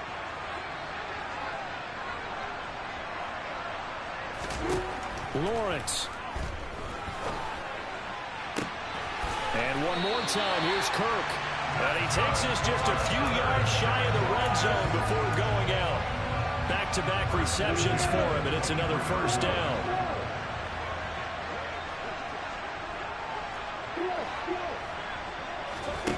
They'll look to throw.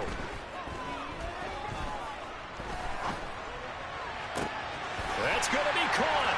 And he is across and in for the score.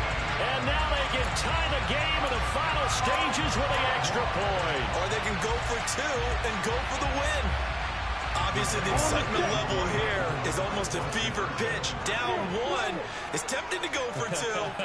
I say you go ahead and kick the extra point. You got the home crowd carried into overtime. I'm with you. I do see some fans, though, holding up 2 fingers. Easy now. Yeah, but they're not the ones who have to actually make that call, are they? And they do not get it. It's incomplete. They went for the win, and the big gamble does not pay off. After the touchdown, Cook now to kick this one away. And a little dangerous there, almost a penalty, but it does get into the end zone before going over the sideline for a touchback.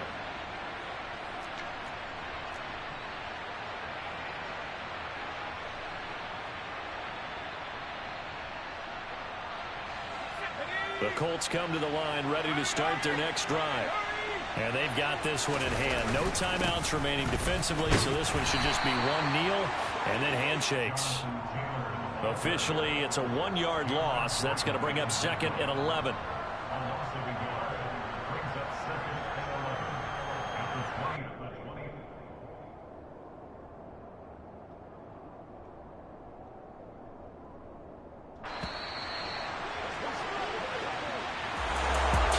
An excellent come-from-behind victory, Charles, especially there in the 4th quarter. Both offense and defense were clicking.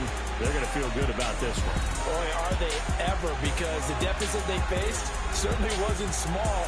They obviously did not give up on that one, and in the end, how about that come-from-behind victory? They'll cherish this one for a while.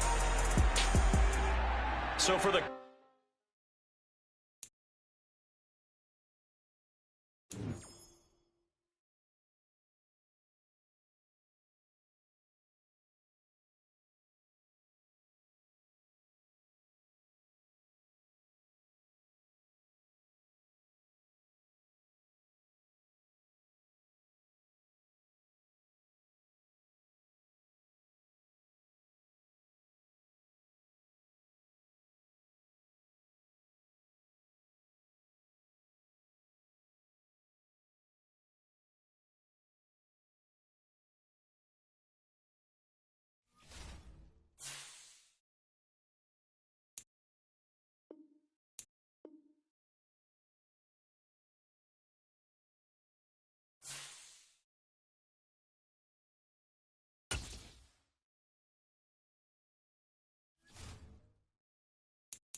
the National Football League, presented by EA Sports. Today, we've got a Week 6 matchup for you here between the Jacksonville Jaguars and the Indianapolis Colts.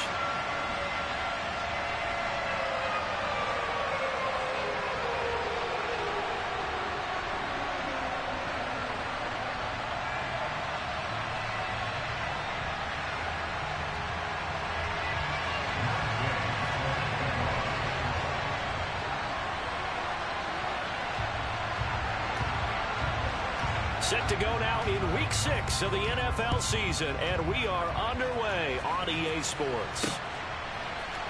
Now Jamal Agnew from his end zone. And he will be brought down here inside the 20. Good coverage as he's dropped at the 17.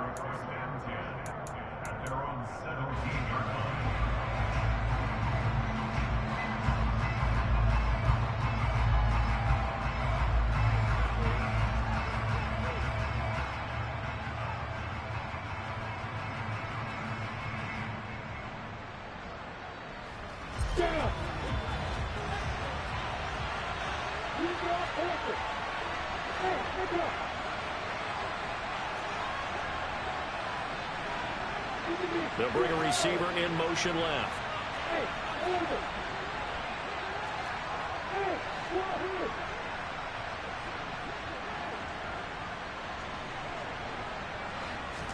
Lawrence going to put it up right away. Oh, he's going to take a shot right away. And it's incomplete. Took a shot, couldn't connect. These two teams, they met earlier in the year in Jacksonville with the Jags coming out on top. So if they can find a way to win here in Indianapolis, they would take the season series 2-0.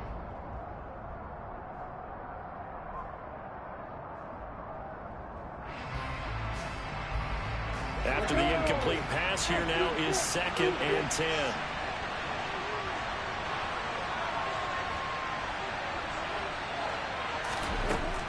Lawrence will throw.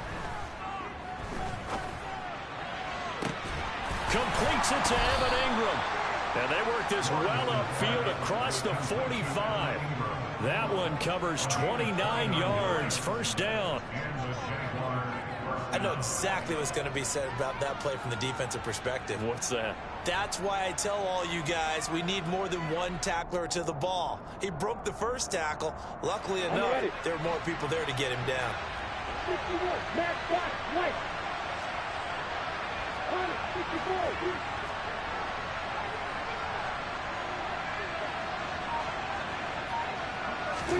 Play action. It's Lawrence.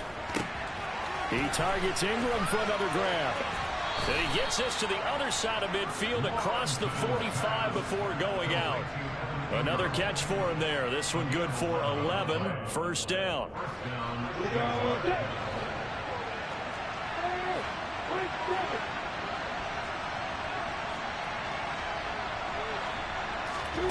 Again, it's Lawrence.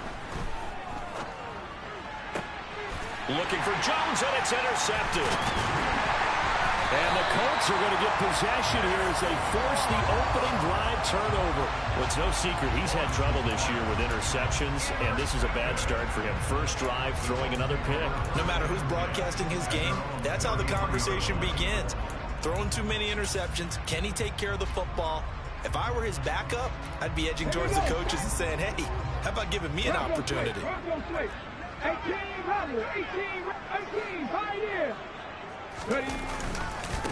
Now the NFL's leading rusher in 2021, Jonathan Taylor. Oh, he's got a little daylight. And he's taken down right at the 45-yard line. That good for 22 and a first down. Got to give a nod of appreciation to some of those guys up front over on that left side. Several key blocks sprung him. No appreciation for the guys from the backside that didn't allow any leakage, and anybody could run him down from the backside. They're at the kids' table. Okay, so front side guys good, backside guys, meh. That's what you're supposed to do? I've had better. Okay, either way, worked out quite well, didn't it? A nice sizable gain. He's going to launch this thing way downfield. It's incomplete. Took a shot, couldn't connect. The Colts at 3-2, a game over 500 here to start the season. And they come in on a pretty good roll here. Winners of 3 straight. And I thought that they played pretty well last week. Their execution, their discipline, their resilience, all on display in that victory. So now 2nd and 10 after the incompletion on 1st down.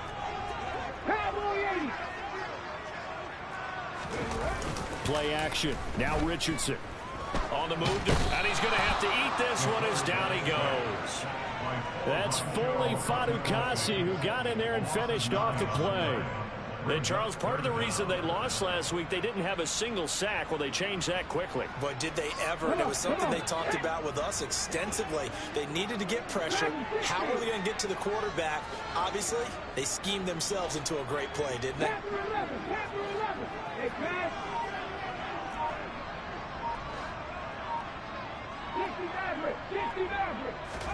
Now on 3rd and long, they'll look to throw. And that will be incomplete. And 3rd down is a key down in any game you play. And 3rd down defense, something we got to watch in this one.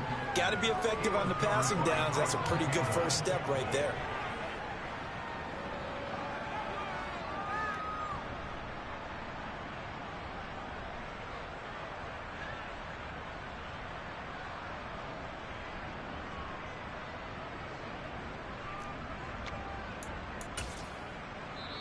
Now hold everything here. We're going to get a timeout by the offense. They'll have 2 remaining as we step aside here in this first quarter.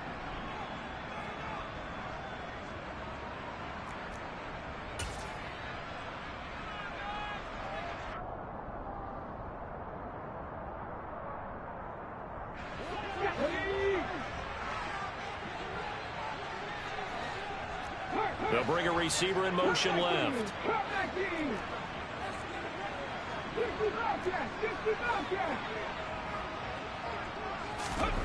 Going for it on 4th, Richardson. That's to his running back, complete. And unable to break away. They stop him a few yards shy. Boy, a real head-scratcher there. And that will force a turnover on downs. So they give it up just on their side of midfield. And, yeah, I mean, a surprising decision there to go for that. Must have a lot of confidence in his defense. Must feel like, hey, we're in great shape here because our defense can hold them because they're really outside of field goal range now, right? The opposite team. So if you hold them here, you haven't given up any points. You may give up a punt and you're pinned down a little bit, but must have thought it was an okay spot to go for it and decided to be aggressive. 25 yards that time. Clock rolling as we hit the midway point of this first quarter. First carry for the Clemson man, Travis Etienne. Credit him with a 1-yard gain there to make it 2nd and 9. Well, this defense for the Colts, they were terrific last week in the win over Denver. And I'm eager to see the game plan and try to attack them this week because when you take it away 4 times through interceptions, what do you do now when you go into a game? Do you decide you can't throw the ball? Do you try and run it more? Or do you tell your quarterback, make sure you see your guys open before you deliver? A 2nd down pass play there, but it's incomplete. So 3rd down, they need to get to the 28 for a first. Now Lawrence. Looking downfield for Jones. And that is caught. Touchdown, Jacksonville. Zay Jones. His 2nd touchdown on the season. And the Jags are on the board first here this afternoon. Extra point by Patterson, up and good. And it's now a 7-0 game.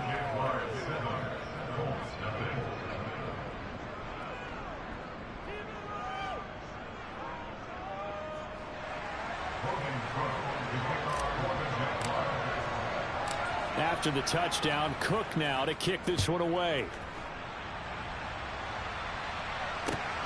Fields it right around the goal line. And he's up past the 20 to the 22-yard line.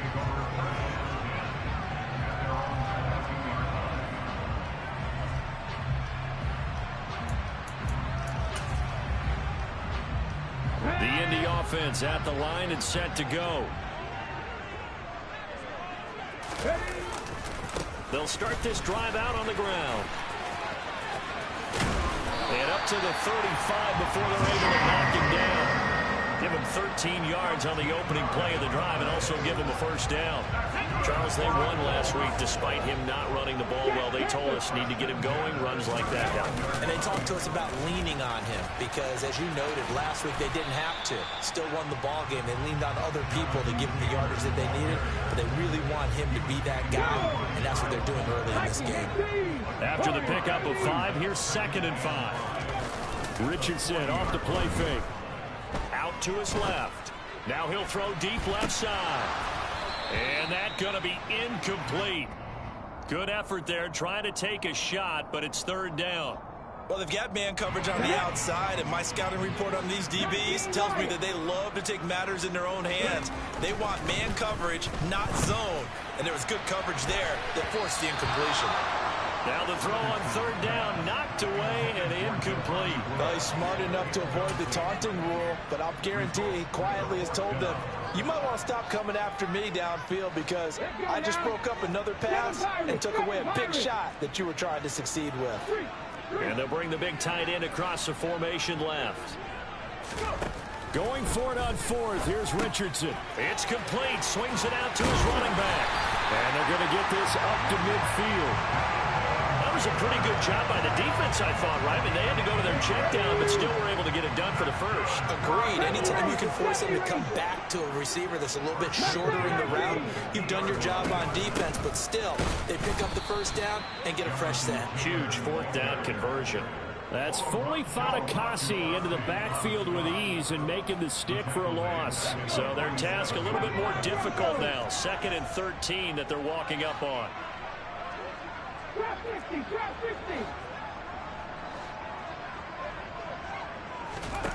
On 2nd down, it's Richardson to throw it.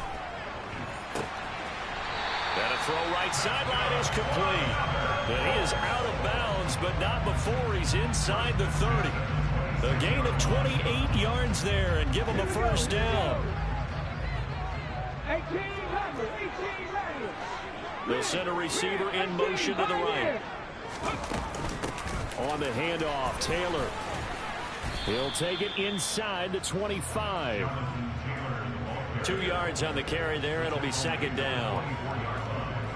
After 1, 7-0 on EA Sports.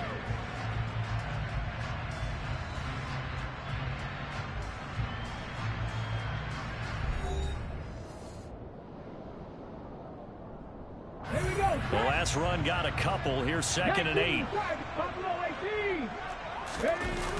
Off play action. Richardson. Puts it on the carpet. It's out. And the Jags grab it. And a big turnover there as his guys will get the football back.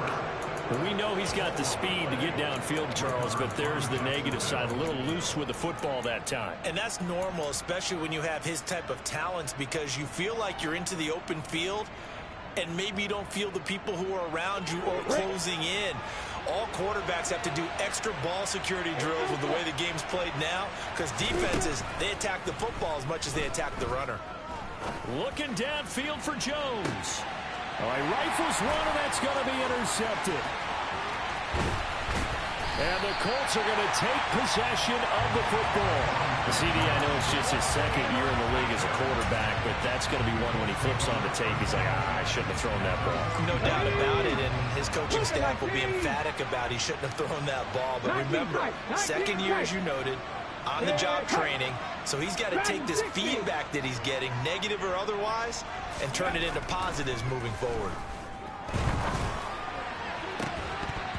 Throwing to start the drive, but that went incomplete. That incompletion certainly slows things down a little bit and brings up a very important call for 2nd and long. What do? Run and try and get some yardage and make it 3rd manageable, or challenge the coverage again, hoping for a bigger gain? Here's a pass swung out left to his running back, and he'll be hauled down at about the 30-yard line.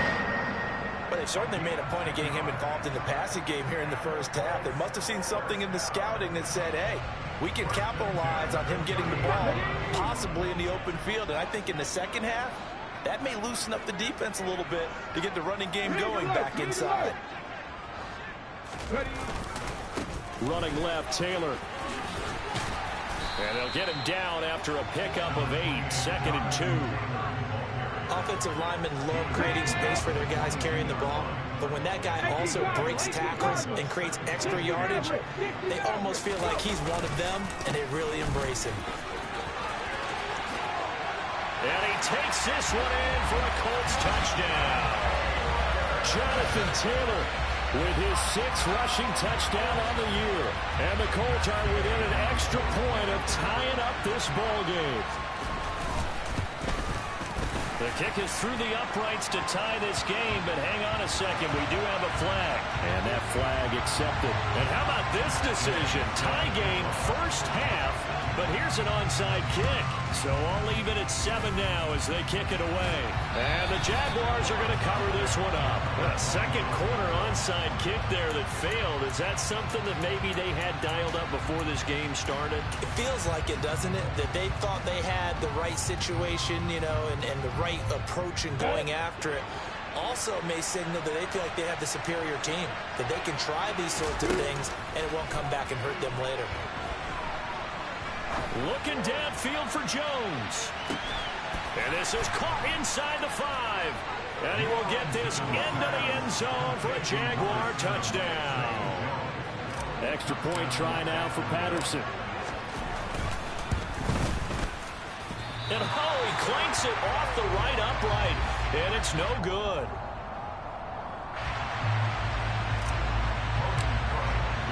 After the touchdown, Cook now to kick this one away. And they will not get a chance to return this one as it's through the end zone for a touchback.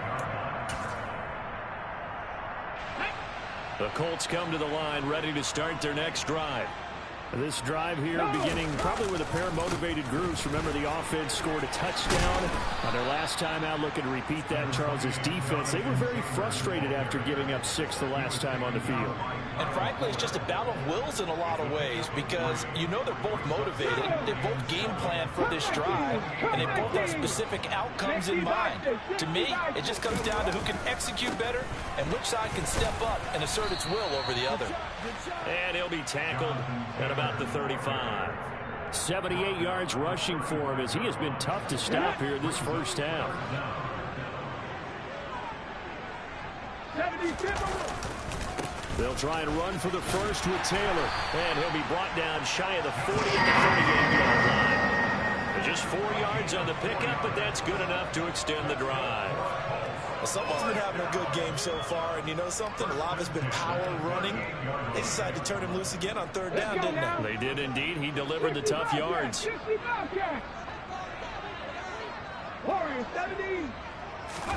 Richardson to throw off play action. And he just gets rid of it. Throws it away. A wise move there. Looked like nobody open. Now 2nd down. So another incompletion there. He's hitting on fewer than half his pass attempts in this one, and that is not a winning formula. Yeah, so let's make sure we give a little bit of credit to the defense here. They give him a lot to think about, a lot of different looks, and he seems a little bit confused trying to complete passes. They go play action with Richardson.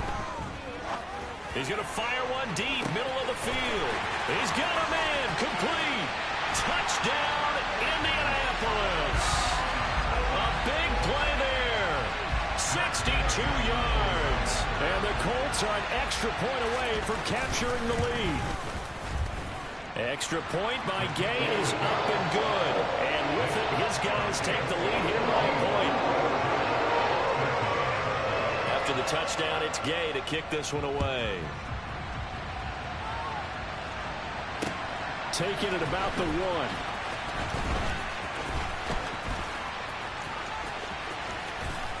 And able to take it past the 25 and up to the 28-yard line. The Jaguars take over 1st and 10 at their own 28-yard line.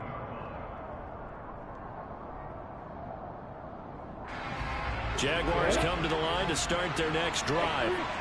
And they dipped a game below 500 following the loss last week. And you get the sense that maybe this team's at a little bit of a crossroads here. Yeah, I think that's a really good way to put it, because what's that old malaprop? If you come to a fork in the road, take it. Because this crew, they're losing ground fast. They've got to start winning some ball games. And the good teams, they're starting to separate themselves, and these guys are being left behind. They'll send a receiver here in motion right. They go play action with Lawrence. Airing it out, looking for Ridley. Toward the left sideline, but it's incomplete. A misconnection there. He's hit on just 50% of his passes thus far. That's not where you want to be. Now you see the evolution of the game. You go back to the quarterbacks of old, 50% would be terrific because they threw the ball downfield almost every time they threw it. Now with the short passing game, you should be above 60. Well, that's the third interception for Lawrence. Picked off by Isaiah Rodgers. And the Colts are going to take possession of the football. Boy, so another interception, CD, and it feels like he's starting to unravel a little bit. And as you would expect, still a work in progress here in his second season. Richardson under pressure, and down he goes. They'll wind up losing 8 on the sack there, and it's second down. And when a free safety goes like he did there, he better be sure he's going to be able to make a play. Well, there's no doubt about it, because I have a feeling that the defensive coordinator and head coach are on the sideline screaming, no, no, no. Good play. Yeah, good job, buddy. This will be taken in by Michael Pittman. And he'll go down, but not before getting this inside the 30. Here we go, here we go. Alert, alert. They'll try the left side with Taylor. Just a yard on the first down carry, so it's 2nd and 9. No doubt about it. A really nice job there by the defense, not allowing him to get to the perimeter. But that means your defensive ends, your outside linebackers, the guys that you pay big money to sack the quarterback, they also have to have interest in the running game as well. And they did a nice job there of holding the point of attack and not giving ground. Richardson now on 2nd down. And incomplete on the deep ball. We know it's not an easy job to go out and catch passes when people are trying to tackle you and knock the ball away. But the bottom line is, that's a pass he's got to have and a pass he should have caught. After an incomplete pass on 2nd down, that'll leave him trying to convert on 3rd and 9. Right there, right there, hurt. They'll bring a receiver in motion right. On 3rd down, here's Richardson. And he can't find anywhere to go with it, and he goes down. The Jaguars going to go ahead and use their first timeout as they'll head to the sideline and talk over what to do next.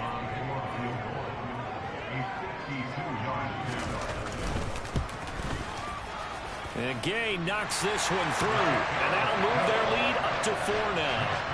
But they already had the early lead, and they get the interception, Charles, and now they add 3 more with the field goal. Yeah, they're in control of how this game is playing out so far. You mentioned the early lead. Now they're expanding on it, getting plays on both sides of the ball. A winning recipe if they can keep this up. Oh, a dangerous return man showing it here. And they're going to have good starting field position. He's out of bounds, but not before he's across the 35.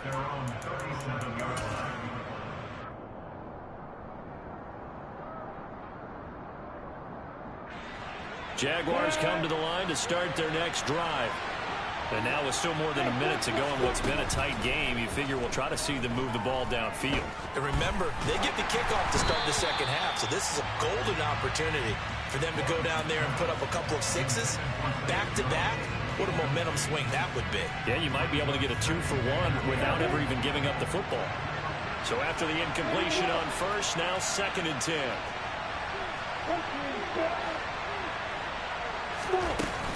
A shotgun snap and again to Etienne. And he's got room. And he'll be taken down, but not before he works it past the 50. That one a pickup of 15 for Jacksonville. For a lot of guys playing this game, there's no better feeling than running right through a tackle. He's able to lower his center of gravity and churn his legs for a really nice pickup. Meanwhile, Lawrence's throw here taken in by Ingram. And he's going to be out of bounds, but not before he takes it inside the 40. Back-to-back nice plays, 12 yards that time and a first down. They go play action now. Lawrence finds his tight end Ingram. And he'll be marked down right at the 20-yard line. Now the Jags will use the second of their timeouts as they get it right at the 32nd mark of this first half. And this was a nice example of an offensive coordinator scheming his guy open. Just a little underneath route, just trying to free up some space, and it worked awfully well. Got him not just space, but plenty of room to run after the catch to pick up really nice yardage. And his pass is intercepted for the 4th time today. And a big turnover there as his guys will get the football back. The defense looked geared up to stop the run, but obviously, Charles, they were ready for the pass, too. Yeah, they were hoping they could catch everyone crashing and playing the run, but that was a very ill-advised throw right there. The opportunity lost. Now the defense will burn their third. And with halftime on the horizon, they'll be out of timeouts from here forward. Come on, come on. Hey.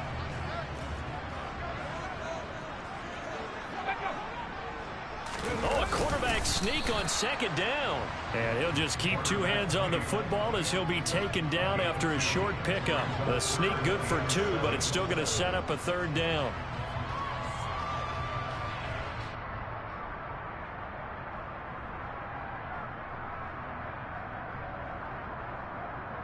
So we've reached halftime here in a 4-point game. As we'll head down to Orlando, that's where we find our man Jonathan Coachman at our EA Sports Halftime Report. Coach. Welcome back. Halftime over. We are ready for quarter number 3 alongside Charles Davis. I'm Brandon Gordon. Second half ready to get underway. The Colts with a lead, and they will receive the football. And this will not be returnable. It's out of the back of the end zone for a touchback.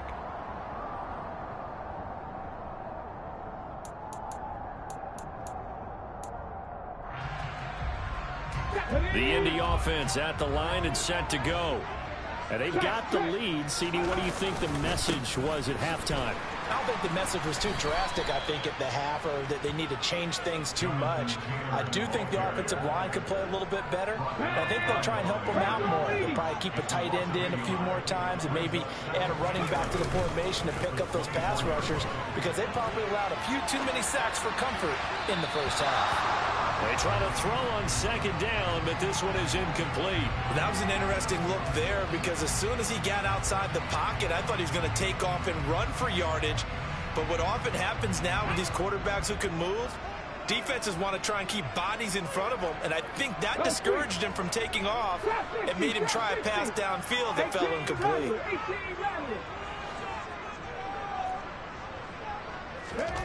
Yeah, Richardson back to throw it. And he'll find Pittman. And he takes us beyond the 35 before going out of bounds. Just his second catch of the game so far. This one moves the chains. Whenever we talk about moving the sticks and controlling the football, there's a great example right there. Those are the third downs you need to convert to win football games. We're in the third quarter of this one, and this is a tight one. In order to maintain pace, keep the ball away from the other team, and put points on the board, those are the plays they need to continue to convert. And he'll be tackled on the other side of midfield at the 46-yard line. First down catch from Michael Pittman Jr. He really played like the guy the Colts thought that they were drafting in 2020 in the second round. How about 88 catches, 1,082 yards, 6 touchdowns, all were more than double than what he posted as a rookie. Shoves him aside. And he's corralled, but not before getting it inside the 35. 95 yards rushing for him so far as his terrific season continues here. We don't talk about it very often, but sometimes there's a dip in intensity when you start the second half, which can manifest itself in some sloppy tackling. And how about right there? He ran right through that weak tackle attempt. And this is going to be caught, but they'll say out of bounds. So it's incomplete. What will look like a march to the end zone has hit a momentary roadblock with that incompletion. No need to panic. They just got to come up with a high percentage play call and see if they can get their offense back on track. And a short gain down to about the 33. They do get a yard there, but only a yard. Leaves leaves him with 3rd and 9 looming. I know that speed is the hallmark of today's NFL game, but the key to good rushing defense is still having your linebackers set the edge. Now play number 8 on this drive, and they need 9 yards to pick up the first on 3rd. They'll bring a receiver in motion right. They'll send a receiver in motion left. 19 tight, 19 tight.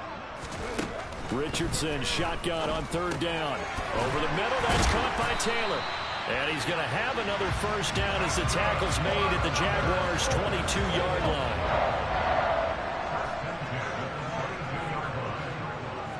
Dragon 60. From the gun, it's Taylor. And he'll be taken down near the 20 at the 21. Full to run show Fatukasi there on the tackle. Oh, there's plenty of traffic waiting for him up the middle. But give him credit, he tried barreling through anyway. They're fortunate to get a yard out of that one.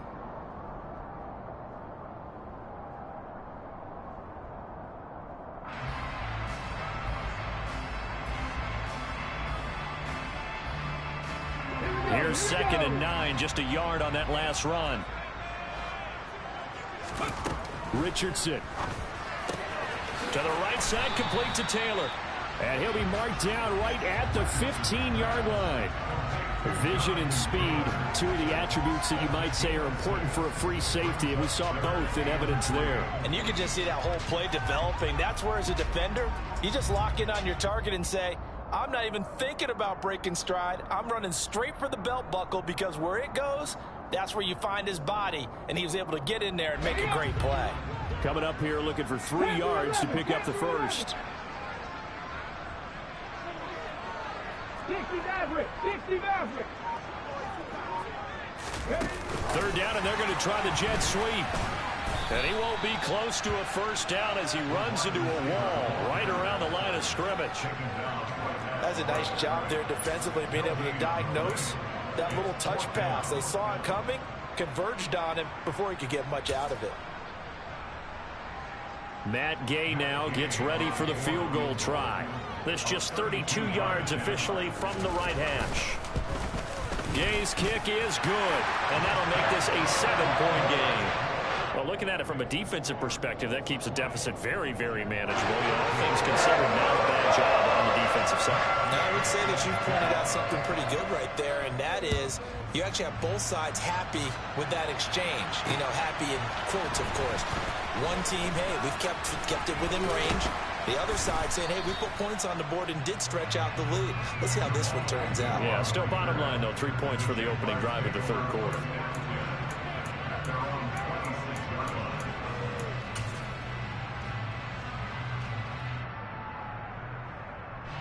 Jaguars come to the line to start their next drive. And their deficit a little wider now than it was at halftime following the field goal a moment ago. But the goal is still the same, because you know they want to come out, establish a rhythm in the second half, and get going. Make no mistake about it, though. Kicking field goals, not in their game plan. They need to get the ball in the end zone. I'm sure this isn't a novel thought, but maybe run some simpler routes instead of trying to get it all back in one shot. Defense certainly appears to be ready for them. Try and get it back little by little instead of in big chunks. They'll complete this to Ingram as tight end. And he takes us beyond the 35 before going out of bounds. So here's a 1st and 10 at the 38. On play action, Lawrence. Looking downfield for Jones. And this is caught. And he takes it in. Touchdown, Jacksonville.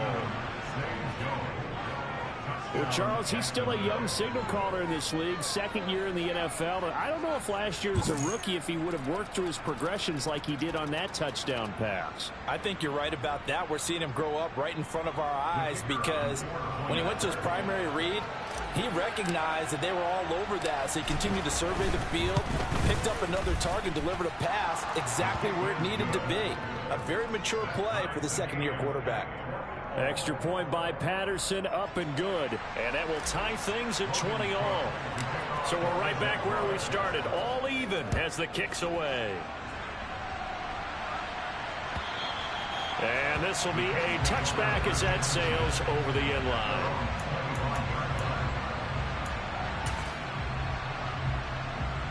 The Colts come to the line ready to start their next drive.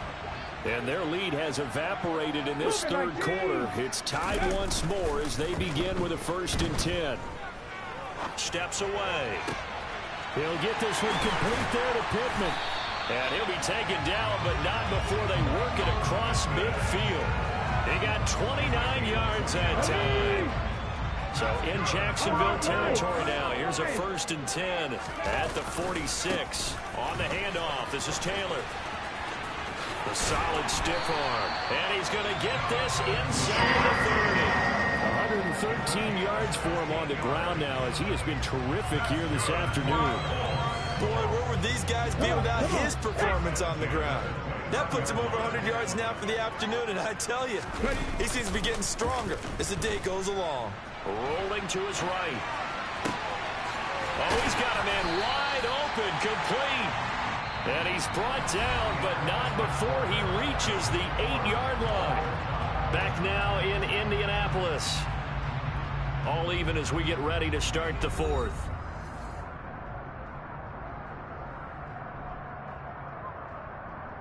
Okay, ready? A field goal could get them the lead, but it might not be enough here as they come up on 1st and goal. Go. They'll run here with Taylor. Dances by him.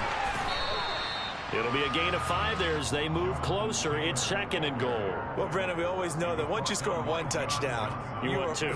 You're without a doubt. And so far today, he's got 1, but was denied as he tried to get the 2nd one. Here's Taylor again. Pushing for the end zone, but he's not going to get there. They stop him just shy of the goal line. They give him 2 yards officially, and now it'll be 3rd and goal.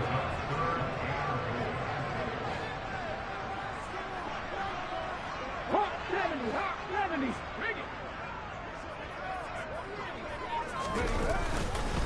They'll look to run with Taylor. And he takes it in for a quick score.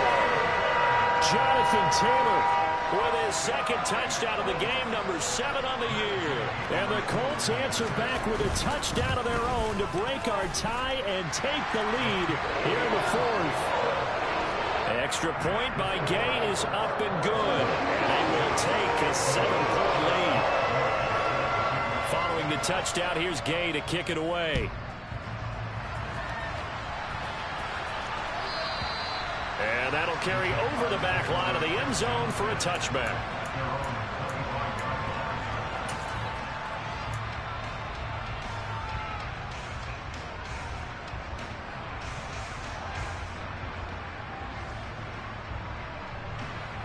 Jaguars come to the line to start their next drive. And now, after the touchdown a moment ago, they work from behind in a 7-point game in this 4th quarter. Plenty of time on the clock. A throw left side to start out. That's complete. And he's going to get a good gain of 9 here up to the 34. Maybe a good spot to take a shot. Here's 2nd and a yard from the 34. ETN up the middle.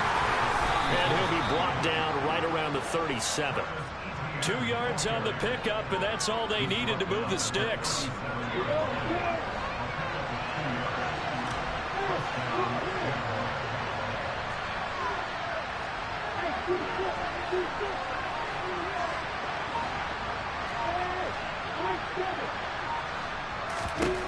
From the shotgun, Lawrence.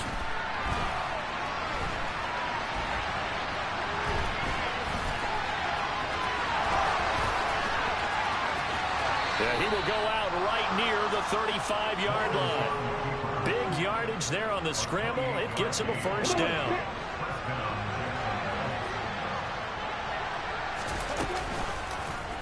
Lawrence going to keep it again. Give him 3 on the keeper there, and it is 2nd down. And now they'll throw it with Lawrence. Man open, that's Calvin Ridley. And some room to maneuver. And they'll have it in the red zone before he crosses over out of bounds. A Jacksonville 1st down on a pickup of 17. From From the red zone now, they'll look to throw. And it's intercepted at the goal line. And the Colts are going to get the football here as the ball will come out to the 20. And you have to wonder, Charles, a game like this, 5 interceptions, what does this do to the psyche of a young quarterback? Well, based on the fact that he's still out there and he threw a 5th interception, I'm wondering if his head coach believes that he's really strong mentally and wants him to play through it.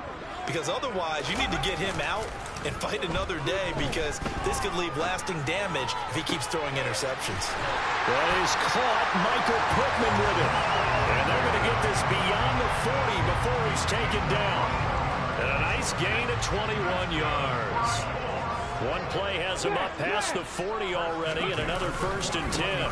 Now a give to Taylor. Nice little juke to the 43, 2nd down.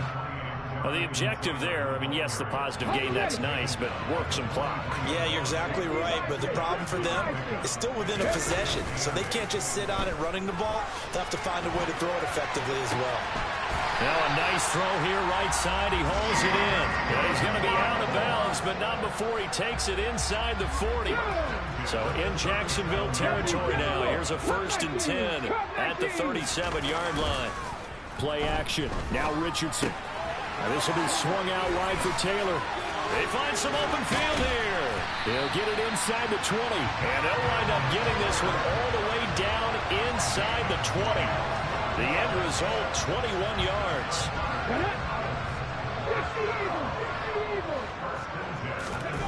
From the red zone now, they'll look to throw. They'll find his man. That's Taylor again. And they're going to be set up now with a ball at the 13-yard line. 4th quarter, down to the final 2 minutes, and we've got a 1-score game. So the Colts in possession of the football as we get you reset. They've got a 2nd down now as they search for a way to get this one to the finish line. On 2nd down, it's Taylor. And this carry terminated at the 8-yard line. Good stick skill showing the power, but just not much room to operate. Trying to keep the drive going here. This is play number 7 on 3rd and 2. Richardson looking to throw it. And just shy of the goal line as he's out of bounds right at the 1. Give him 7 on the tuck and run, and it'll give him a new set of downs. It's 1st and goal, and a late touchdown at this stage could officially salt this one away. A give for Taylor running right side. And he'll get into the end zone. Touchdown, Indianapolis. Jonathan Taylor taking it in from a yard out. And the Colts are about to make it 4 straight as they add to this 4th quarter advantage. Extra point by Gay is up and good. And the lead now up to 14.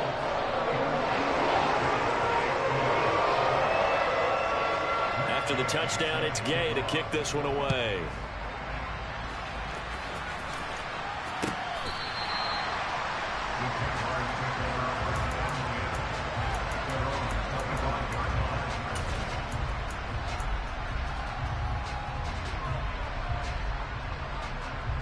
Jaguars come to the line to start their next drive. As this offense takes the field again, CD, remember last drive they were moving the football, but then they threw that costly interception, so we'll see if... He's got a man, complete. Touchdown Jaguars. Evan Ingram, his first touchdown on the year. And the Jaguars have made it a 1-score game again here in the 4th.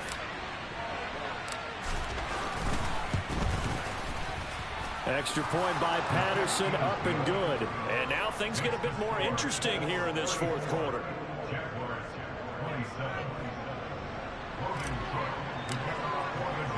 After the touchdown, Cook now to kick this one away. This will be fielded inside the 5. And he returns this to the 22.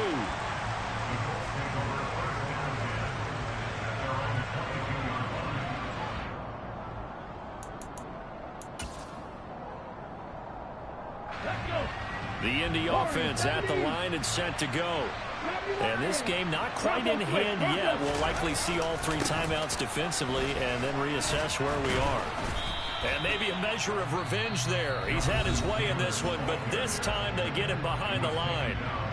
The Jaguars going to go ahead and use their first timeout as they'll talk things over prior to this upcoming second down play. That one looks like he'll throw here. Oh, hit as he throws there, incomplete. Well, you most certainly don't want to go 3 and out here and give the football right back, because your friend, Old Momentum, he's wondering if he should change sidelines about right now. And if you don't convert here, guess what? He's going to make the trek to the opposite side, and all of a sudden, you've got a battle on your hands. Here's Richardson. He's going to rifle one deep left side. And look at this. They get the turnover they needed. It's intercepted. Picked off by Kyle Fuller. 3rd and long that time. He was trying to make something happen, but a little too risky. Well, the field tilted on him. And what I mean by that is what you said. 3rd and long. Got to push it downfield to try and pick up the first down. Defensive backs live for this situation. And they took advantage of the young man right there. Here's Lawrence. Got a man, and he hits him in stride. And they've got this down to about the 12-yard line. Good position to be in here, 2nd and inches. Straight ahead, Etienne. And he'll maybe get back to the line of scrimmage, but no more than that. Now the Jags will use the second of their timeouts as they'll stop it with 27 seconds showing on the clock. Now we're 1st and 10 at the 11. They'll send a receiver in motion to the left. Back to throw, Lawrence. Toward the back corner of the end zone, but he could not get the feet down. This will wind up incomplete. The way he's thrown the football today, almost a surprise when he doesn't complete a pass like happened there, but he needs a few more to get his guys downfield. Well, the way he's thrown it leads him to... And this ball is caught. It's a touchdown. And now in the final seconds, they're a PAT away from likely getting this thing to overtime.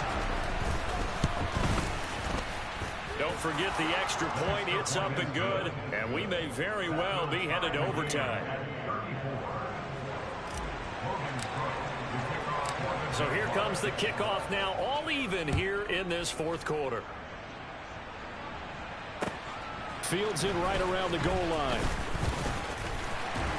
And makes it across the 20 as these guys will set up shop at the 23-yard line.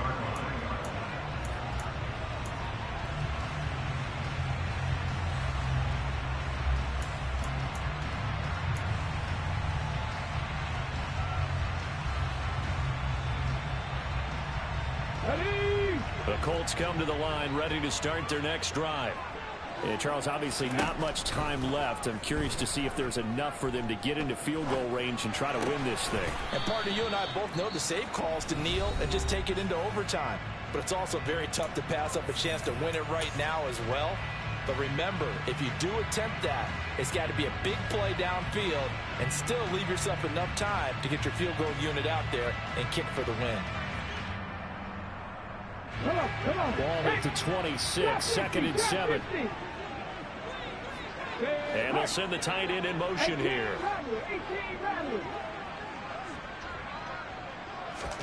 Now Richardson. And this is going to be intercepted. And he will be taken down, and that means we are headed to overtime. And here in overtime, if the team that receives the ball scores a touchdown, it's over. If they don't...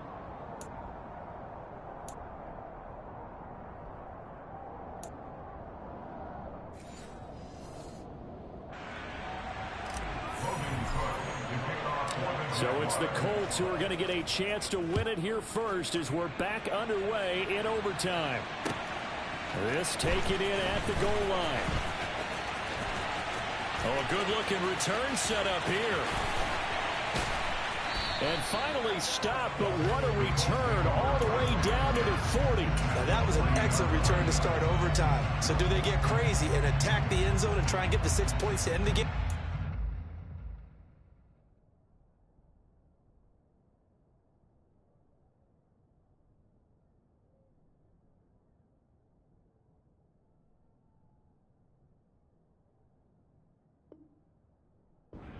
Just play it to where you kick the field goal and put the game in the hands of your defense. Ready, set. Crack all 80. Ready. Richardson off the play fake. That's complete to his running back, Taylor. And they'll work this down inside the 30. Brandon, that's a huge completion there. That puts them in field goal range, but let's face it, they don't want 3 here. They want 6. With these overtime rules, a touchdown finishes it off. Yeah, looking to win it right away. Good to know, though, that they have 3 in their back pocket if they need it. Looking downfield, and that's caught right side. He's got his man. And he gets it all the way down inside the 10 and mark him at the 5. First and 10, Taylor now. And maybe a measure of revenge there. He's had his way in this one, but this time they get him behind the line. It's a loss of a yard there, and it's second down.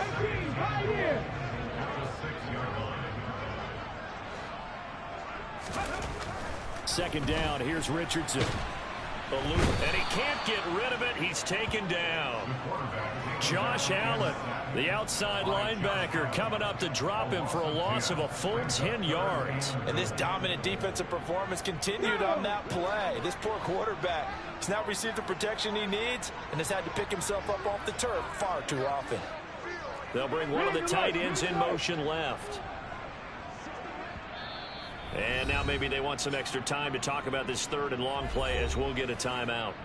They'll be left with just one remaining here at OT. They need to reverse the trend. The last 2 plays have gone backwards. Now it's third and goal. Richardson now on third and goal.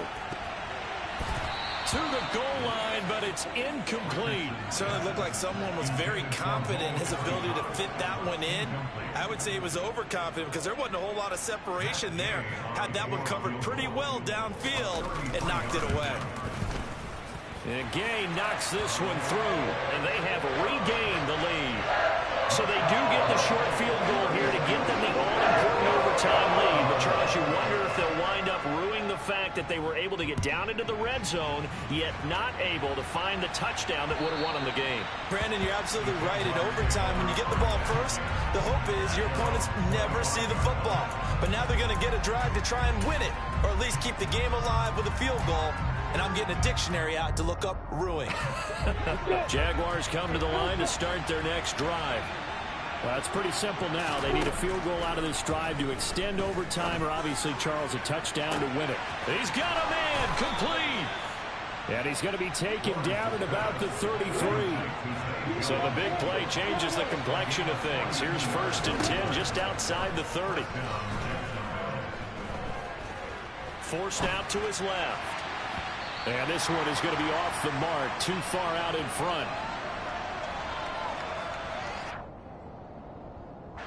An incomplete pass on first down. That leads to a second and 10. Now Lawrence to throw. And his throw is incomplete. The quarterback got away with one there. Looked like he was in line for a pick, but instead is knocked harmlessly to the turf. So now third and 10. A big play to start the drive, but nothing since. Now Lawrence finds his tight end Ingram. He's going to go out of bounds, but he takes this one down just shy of the 20. His big day receiving just keeps getting bigger. He's over 200 yards now on the afternoon.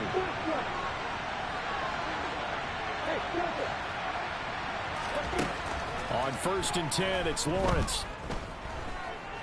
Flushed out right. And able to get this down inside the 15, either the 13 or 14 before he's out of bounds. Nice work to get 7 out of that, and it's second down. Let's go! Lawrence. And he can't find a receiver, and he's brought down. So now after the sack of Lawrence, the Jags looking at a 3rd and long. Oh, it's intercepted. That'll seal it. Picked off by Isaiah Rodgers. He's at the 40, 20. And he will bring it back. An interception return for a Colts TD. Charles, a lot of happy faces heading into the tunnel as this one ends, and understandably so. Not only did they get the win, but boy, they're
EA Sports coverage of the NFL takes us to the Valley of the Sun at State Farm Stadium here in Glendale.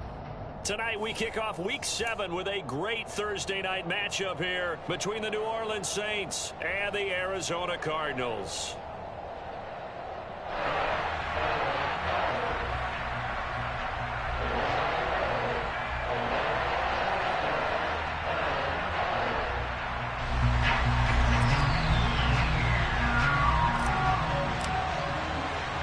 Getting toward the halfway point of the NFL season, Week 7 is underway on EA Sports. And they will not get a chance to return this one as it's through the end zone for a touchback.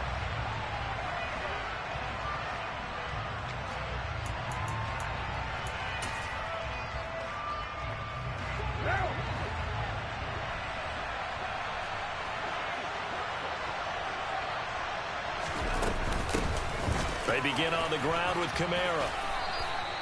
A solid run on first down. Gain of 7 leaves him with a 2nd and 3.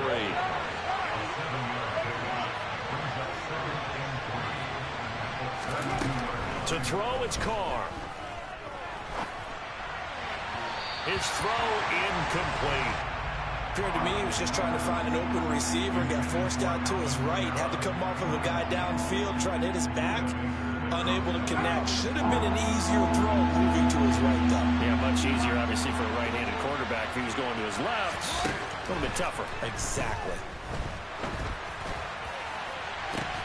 And now here's a deep shot that's complete. And he'll have it past midfield almost to the 40 before being taken down. That'll be marked as a 27-yard pickup. You know I'm going to lean towards the defender, right? You know I'm going to do that. I know. That's a tough situation for him as I see it. But the truth of the matter is, that ball was not streaking towards him. Had a little arc on it. He's got to find a way to get his head around and make a play on the football. So in the Cardinal territory now. It's 1st and 10 at the 41. From the gun, it's a run for Kamara. It's a 6-yard pickup, and it gets him to 2nd and 4. That play wasn't quite as big as the play that preceded it, but still, got to like the way they're moving the football, partner. Absolutely. Pretty good room to run on that last play. Yeah, they didn't get a first down, but still, you'll take runs like that each and every time, won't you?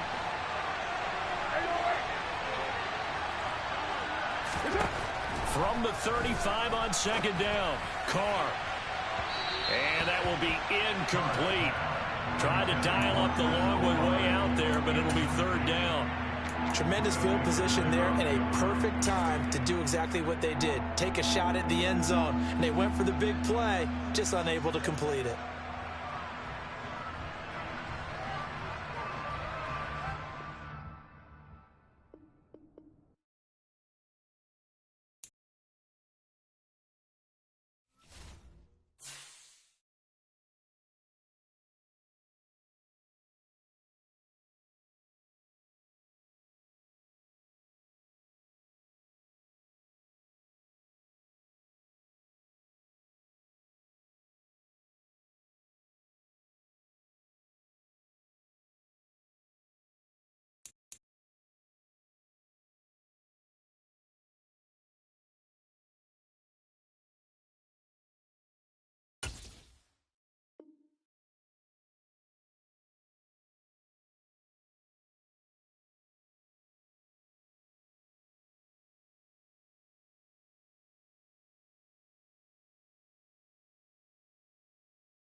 We find ourselves at the home of the world's first retractable natural grass field as you get a look inside State Farm Stadium in Glendale.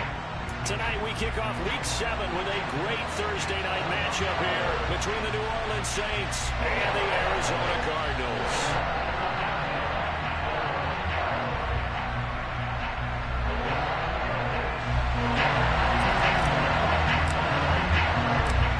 Toward the halfway point of the NFL season, Week 7 is underway on EA Sports. And this will not be returnable. It's out of the back of the end zone for a touchback.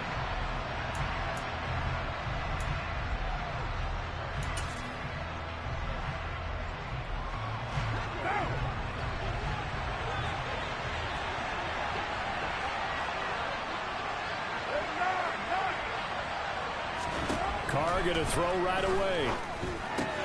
They'll get this out to Kamara.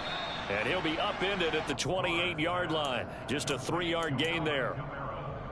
I know it was a gain, but you have to sense probably a little bit of disappointment there because when it's out there in open space, I think they expect to get more out of a play, don't you? Especially when you're getting it to your guy out of the backfield. You're expecting him to be able to create something, be a little more shifty. Yeah, no doubt about it. Good open field tackling held it to an okay gain. To throw again on second down. Carr finding Taysom Hill complete. And they get him down, but not before he takes it across the 40-yard line.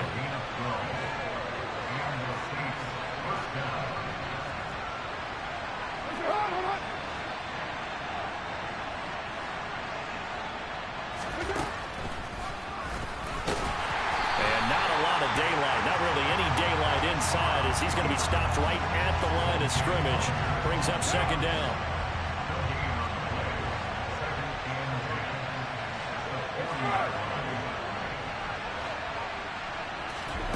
Looking to throw on second down. Carr. And this throw incomplete. Now the defender all over him that time, but it's going to lead to third down. He did a fine job there of not hitting him before the ball arrived, and I've got to tell you, you can often mistime that play because of the angles of approach. When you're going to get him, sometimes you panic as well and think, I've got to be there right now. Instead, in this case, timed it perfectly and knocked it free. They had the incomplete pass on second down. Now they need a big play here, 3rd and 10.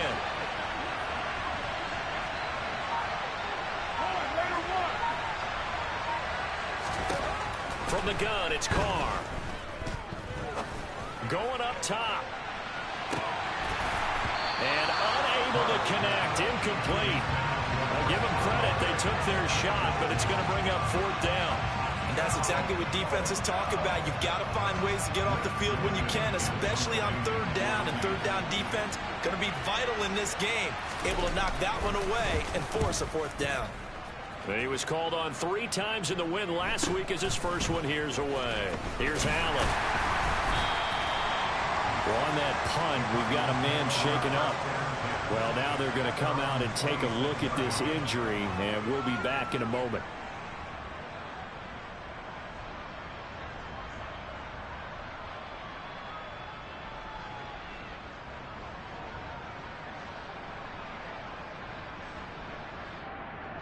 Murray and the Cardinals with a 1st and 10 at their own 26.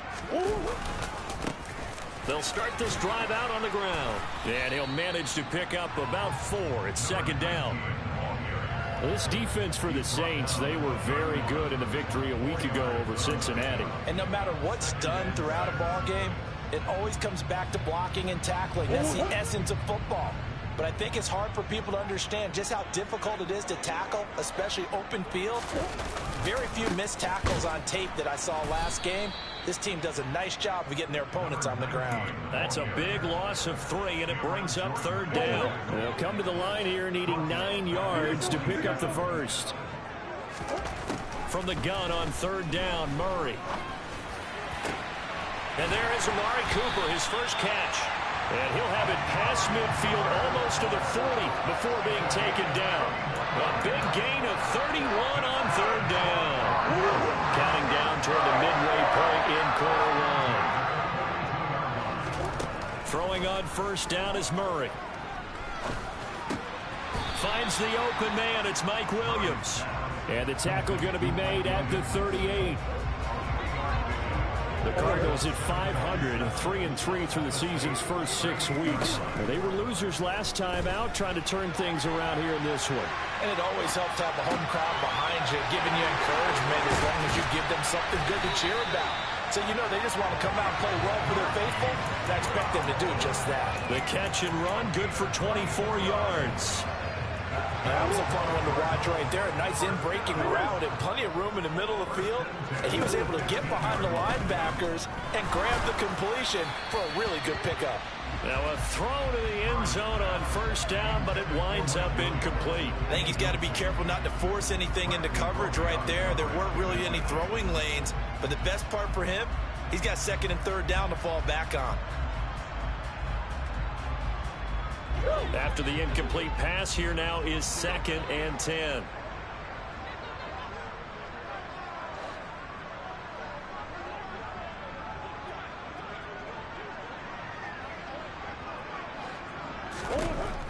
From the gun, Murray. And that nearly an interception here on this opening drive, but he gets a reprieve. It's 3rd down. It's been a good opening drive offensively thus far, but you know they don't want to waste it and settle for a field goal attempt after that incompletion. So this is a big play coming up here on 3rd down. This offense was on the move. Now 2 straight incompletions have them looking at 3rd and 10.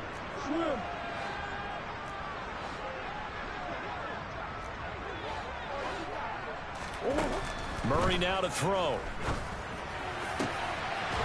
And that is caught. Touchdown, Cardinals.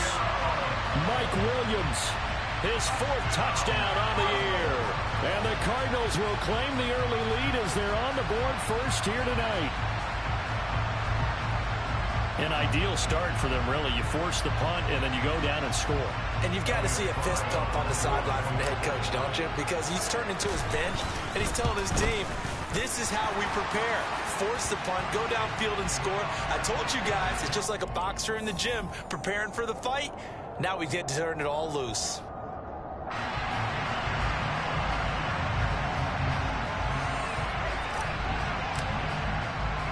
After the roughing penalty on the PAT, they'll kick off from 15 yards further upfield. And this will be a touchback as that sails over the end line.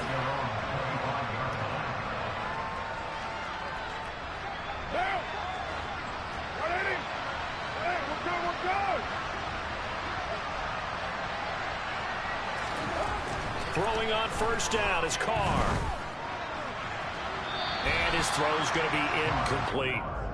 Well, he certainly thought he had an open look beyond the first down marker to his receiver, but they just couldn't connect, and that will send them back to the drawing board. The first carry now. This is Alvin Kamara. And not much to speak of. Call it a 1-yard gain up to the 26. Pretty good little 2-play sequence there. You force the incompletion, then a very short pickup. Yeah, now maybe you bring in an extra defensive back or two because you want to try and defend on 3rd down. They like to play those nickel or sub packages, don't they?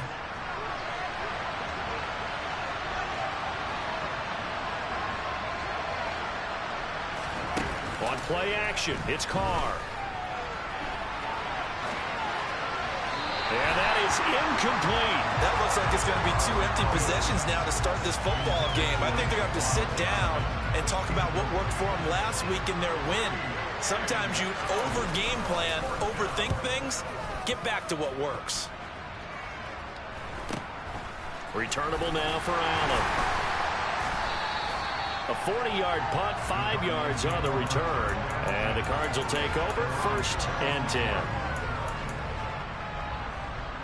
Arizona's offense at the line, ready to get their drive started. And they are back down to 500 following the loss last week. Consistency has been a real issue for them so far. Brandon. He's got a man. Complete. Touchdown. Well, this has been a flawless start for them. They score, they get the stop, and they score again, Charles. Complimentary football at its finest. You just mentioned how they got it done. They scored. The defense got the ball back for them. They score again. That's the way you win ball games. The kickoff unit is out on the field, and they will send this one away. And that'll carry over the back line of the end zone for a touchback.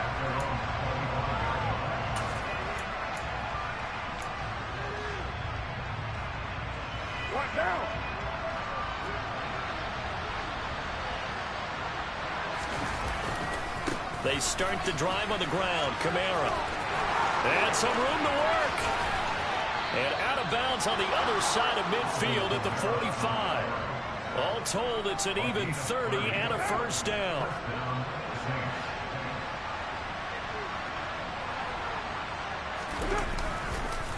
On the counter, here's Kamara. Just a yard on the pickup there, and it'll bring up a 2nd and 9.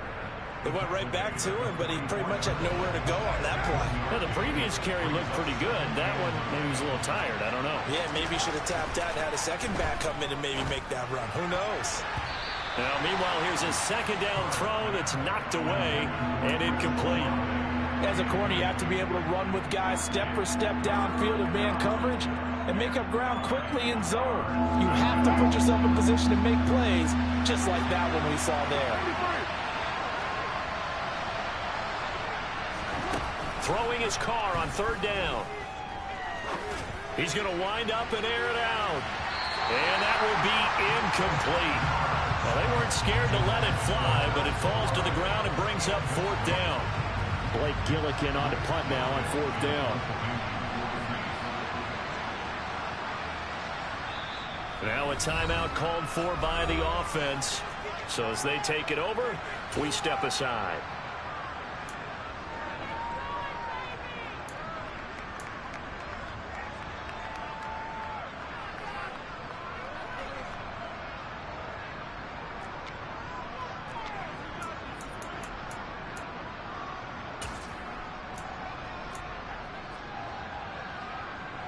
So on trots the field goal unit, and wow, this is going to be a challenge here. And this will be spotted on the other side of the field. It's a 61-yard attempt.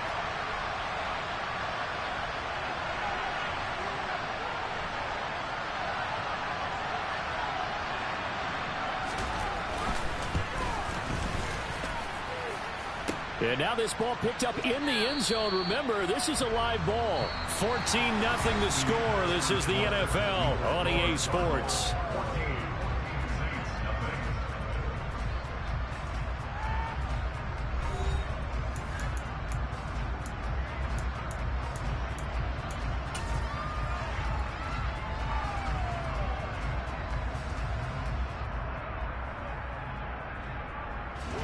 This offense got to be loving this. After the long missed field goal, they'll take over on the other side of the 50. 1st and 10.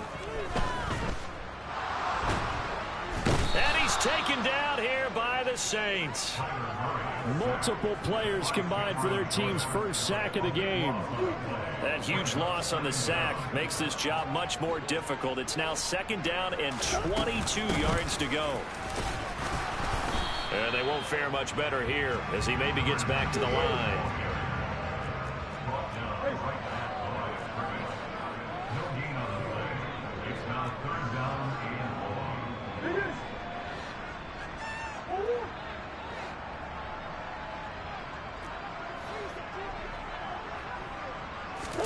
Now on 3rd and long, they'll look to throw.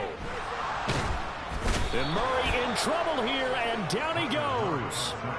No stopping Peyton Turner on that sack. He would not be denied. On 4th down, here's Andy Leon to kick it away. And just a single punt for him in the loss last week as he sends this one away. Only 29 yards on the punt there. Definitely not his best. And the Saints will take over with a 1st down and 10. The Saints offense on the field ready to get their drive started. They come off a victory over the weekend, but now the quick turnaround here for this Thursday night game. How does that affect how teams like this approach these short turnarounds? Well, wins and losses always factor into how you're getting ready for the next game.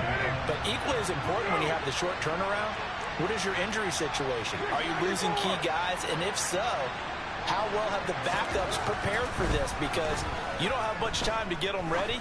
They have to be ready before this. He's got a man complete. Touchdown, New Orleans. Maybe that is the boost that this offense needed. They've done nothing the entire half, but out of the blue comes this big shot here. You're exactly right. Like a dunk in basketball, like a home run in baseball, maybe a solo shot. Sometimes you need that big play to get things ignited.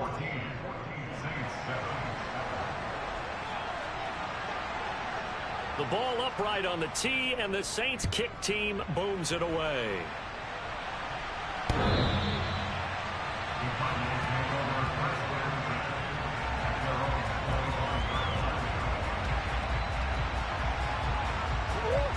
Ready to go with their next drive, and at the line, the Cardinal offense.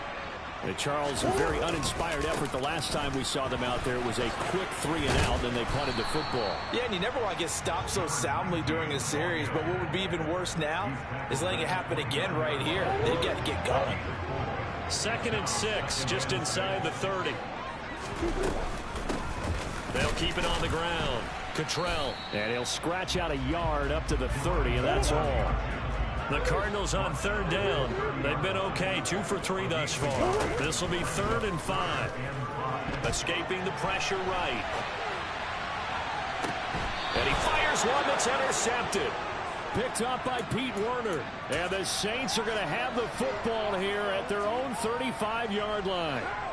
1st and 10, and kind of tipping their hand at running the ball. 3 tight ends are out there. Now after the INT, it's Carr. Can't get away, and he's taken down. The corner blitz gets there as he goes down for a loss of 7. To try again after the sack. Carr. And going deep for Hill. And that's going to be incomplete. Good effort there trying to take a shot, but it's 3rd down. And this drive is almost over before it began, thanks to a great defensive effort. Sack on 1st down, followed by an incompletion. One more good rep, and they get off the field. An incomplete pass on that last play, and that means they'll need to come up with something here on 3rd down.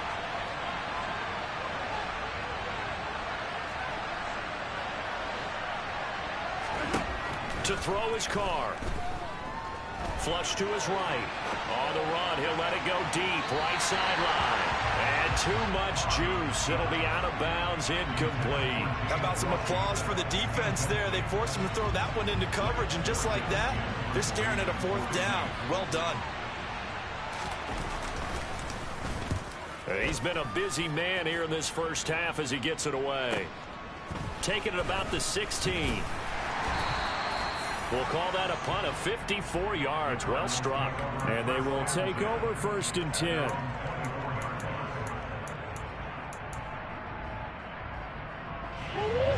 Arizona's offense at the line, ready to get their drive started. And we'll see if they can bounce back from that last drive. In particular, if they can bounce back at the quarterback position, Charles, after throwing their first interception of the ball game. Yeah, and some guys, they're going to want to try and get a big play right away and take control back. Others, they're going to want to look to hit a couple shorter passes, get a little momentum back that way. But for the defense, that goal's not changing a bit. They want another pick. You're exactly right about that. In fact, you've got to watch them a little bit because in coverage, they may cut down their gaps a little bit, maybe their splits a little bit in order to try and get to the ball even faster. Murray going to throw. He's going deep for Brown. And got his man complete. Touchdown, Cardinals.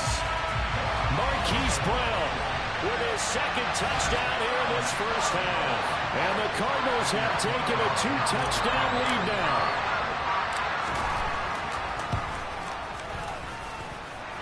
Point after, right down the middle. And it's now 21-7.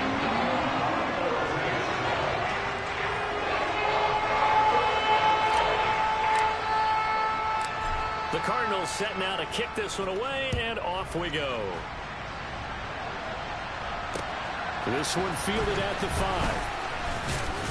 And beyond the 20, but not by much. In fact, just a yard pass there to the 21.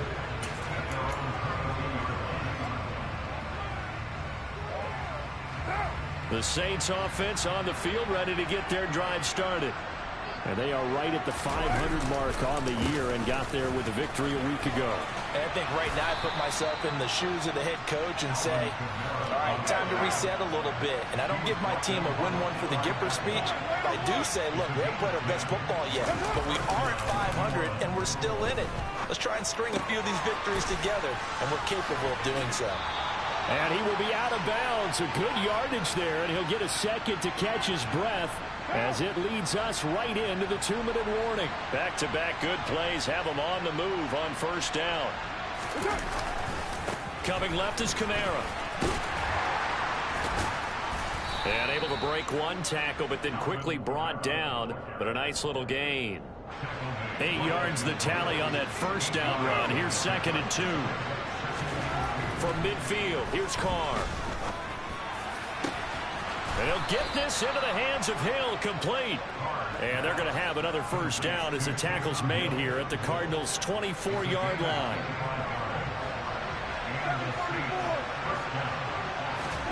Throwing now is Carr. Touchdown, Saints. Michael Thomas. His 2nd touchdown of the game, his 3rd on the year. And the Saints get a late score here in the final minute of the first half. The PAT good. It would draw them closer, but hold on just a second. A flag is down on the field, and they'll accept that penalty.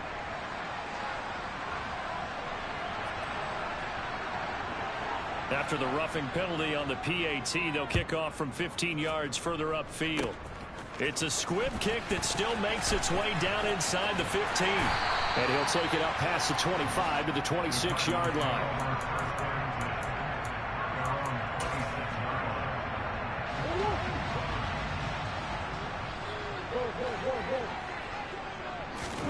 Play fake. Murray.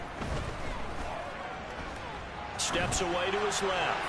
And this heads straight to the sideline. I don't think they're going to let him get away with that. Nope, they won't. Here comes the flag.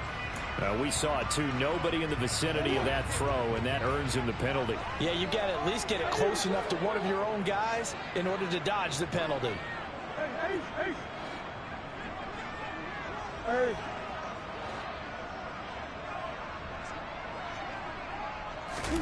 Now Murray throwing on 2nd down. He's going to find his running back. It's complete. The Cardinals going to use the first of their timeouts as they'll stop it with just over 40 seconds to go in the first half. And I like the idea here. Get the ball in his hands, even if it's in the passing game. 3 catches a week ago, and he does a nice job here to pick up yardage. And for the Saints here on 3rd down, an extra defensive back on the field. Now Murray. On the sideline, did he keep his feet in bounds? They say yes. Great job, both feet in, first down. Now another timeout called for by the offense as the clock will stop with 35 seconds to go in quarter number 2. Being chased out left. And the throw left sideline here is caught, but they'll rule it incomplete. Couldn't keep his feet in. 2nd down. Well, the incompletion, yes, but maybe here not the worst thing in the world? No, not on 1st and 10. It actually gives them a chance to regroup, relax just a little bit. They huddle up, talk it over. Then they get a chance to continue their drive.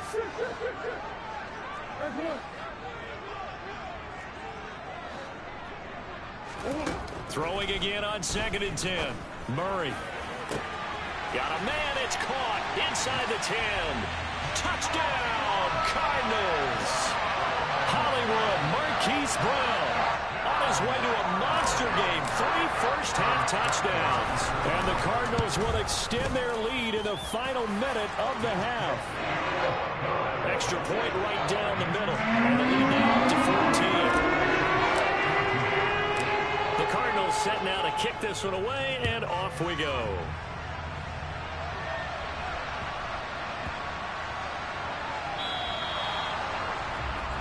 Well, you don't see that often. He just mishit it, and it goes out of bounds. Well, I know sitting up here, and I'm looking at you, and you're looking at me, and I know we're both thinking the same thing. Isn't it easy enough to keep it between the sidelines?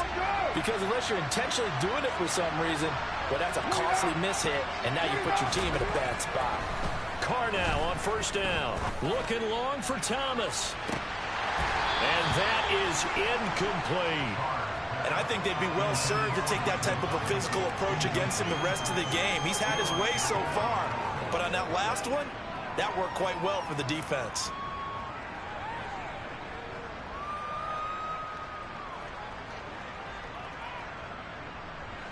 Now Carr, after the incomplete pass, brings him up 2nd and 10.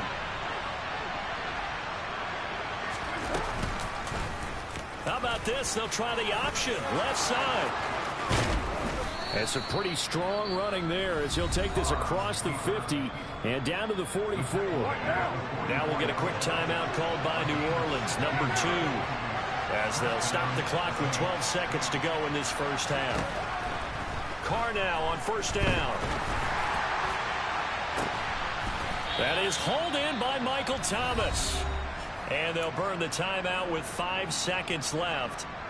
A chance to try to add 3 points before heading to the locker room. So the ball down to the 16 here for 1st and 10. The final shot here before half for Carr. Toward the end zone, but that's going to wind up incomplete. The target that time, Michael Thomas. And it's 2nd down. Looked like he had a couple of different options as far as who to throw to on that play. And who am I to say this, but I'm not sure he made the right decision. Well, the window of opportunity is always going to be small in the NFL. That's why those quarterbacks who make quick decisions and have quick releases have the most success in this league. Field goal unit not out there. They won 6 before halftime.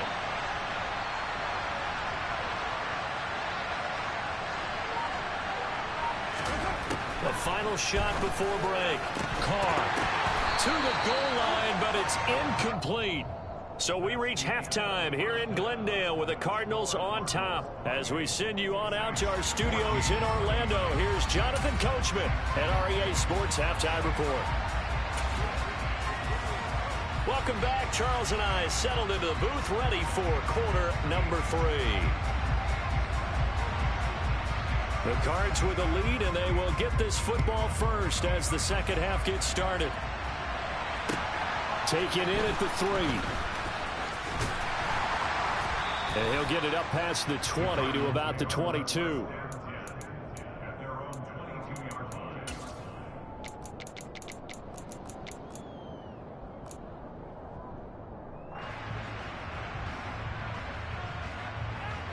line. Ready to go with their next drive, and at the line, the Cardinal offense.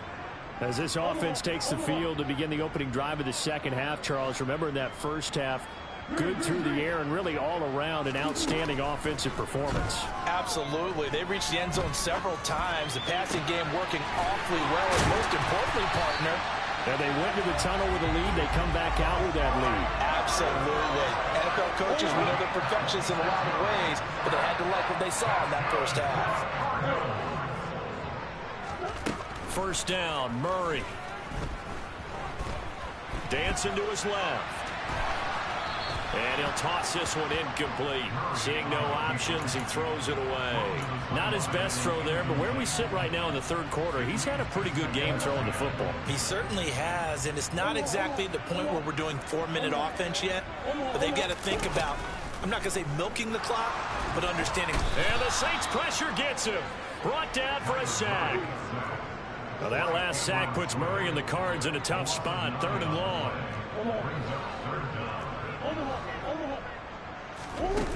They'll drop to throw.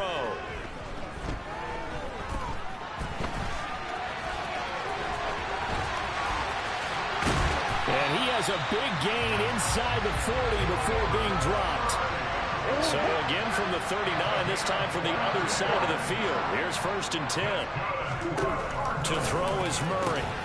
And that is incomplete. He couldn't hold on through the contact. Brings up second down. So now 2nd and 10 after the incompletion on first down. Here's Murray. And, he's unable to hold on to that defensively. A potential game changer, but it falls incomplete. This offense was on the move. Now 2 straight incompletions have them looking at 3rd and 10. Now Murray off play action. Buying time to his left. Looking deep in the direction of Cooper. And so close, he gets it to the 1. Out of bounds right there. They're able to convert on 3rd down, and that sets up a 1st and goal.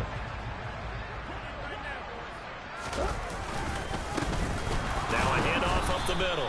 Cottrell. And this time they were waiting for him as he'll be knocked down before he can get back to the line of scrimmage. So they're backed up to the 3-yard line, 2nd and goal.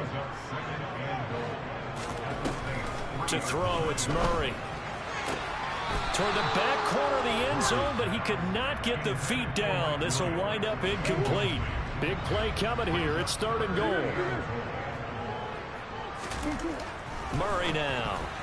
Toward the end zone, but that's going to wind up incomplete. You can already start to hear this crowd. They're saying, go for it. Yeah, have we ever been at a game where you've heard the crowd go, field goal, field goal? No, I have not. That's a good point. Yeah, they always want to go for it, and I think they've got the right idea right now. The way they've moved the ball in this drive, I wouldn't stop that momentum. Go get it.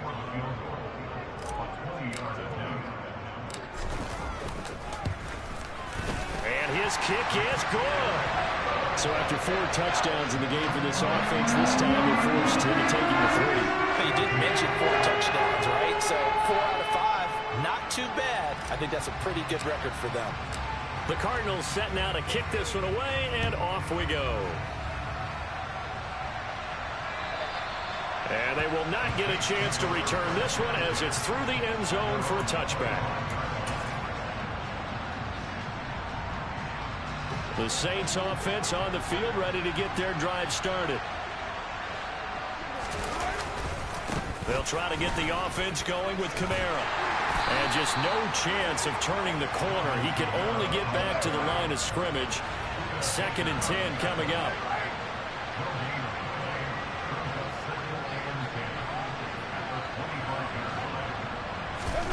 Throwing on 2nd down. Carr. He'll air it out deep for Thomas. Well, this is taken in. It's complete. Touchdown. Michael Thomas. 75 yards. And the Saints are able to cut into that deficit. Lutz will look to add the extra point.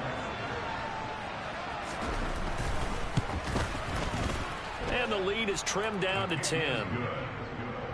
Makes the score Cardinals 31, Saints 21. The ball upright on the tee, and the Saints kick team booms it away.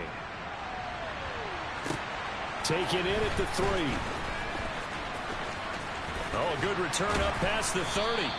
And a good return, able to get out across the 35 to the 36.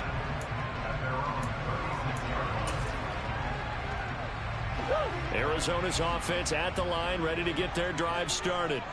This now a 10-point game, so things tightening a little bit after that last score. Forced out to his left. And that is incomplete. Oh, the coverage a little too good there, and it's 2nd down.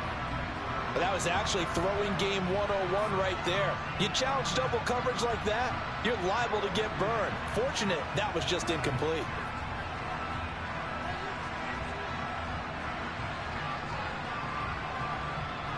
Well, thanks for joining us here on a Thursday night in the NFL. 3rd quarter, 2nd and 10 coming up. Here's Murray. Throwing for his running back, and he's got him complete. And he'll get it out near the 40 to the 39. 4 yards the gain, and it'll bring up a 3rd down. That might feel like a little bit of a lost opportunity there for the offense because the defense brought pressure that time. And sometimes against that, you can get out to your running back, and it can turn into a big gain downfield. But what a nice job they did getting to him quickly and holding him to a short gain. steps away to his left.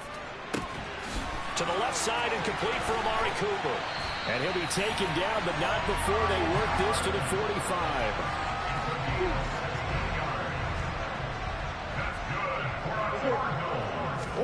Now Murray again. Trying for Brown, and it's intercepted. Picked off by the corner, Bradley Roby. And the Saints are going to get the football here as he gets this up to the 38-yard line. Yet another interception, and I just had to double-check my math.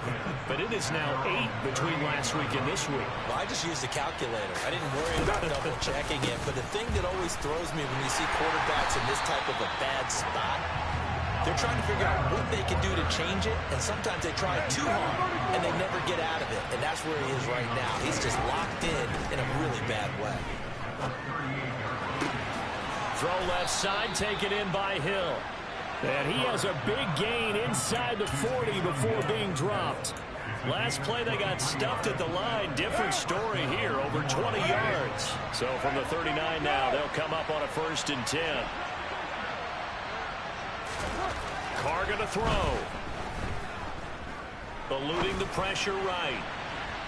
And this one is incomplete. He's had a very nice day throwing the football, and I think on this play, he's just trying to buy some time so he can make another big throw downfield. Unfortunately, couldn't connect on that one. 93.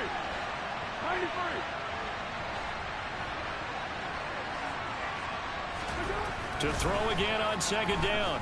Carr. He's going to let this go. Back of the end zone. And that will be incomplete. Trying to dial up the long one way out there, but it'll be 3rd down. This offense in desperate need of a conversion as they come up on 3rd down. Carr to throw again. Here's Johnson with a reception. Touchdown, Saints. Juwan Johnson, his first touchdown on the year. And the Saints are able to cut into this deficit here in the final minute of the 3rd.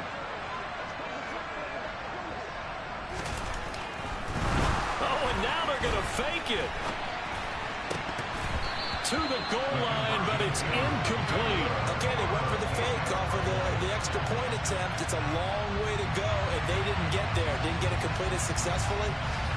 Did someone dare them to do that? Did someone double dog dare them I was to do going to that? ask you, What was maybe that? they saw something on film, but do you see something on film when those to try something from the 15 on a PAT? I don't know. The only thing they needed to see on film there was a snap, a hold, and someone kicking the ball through the post.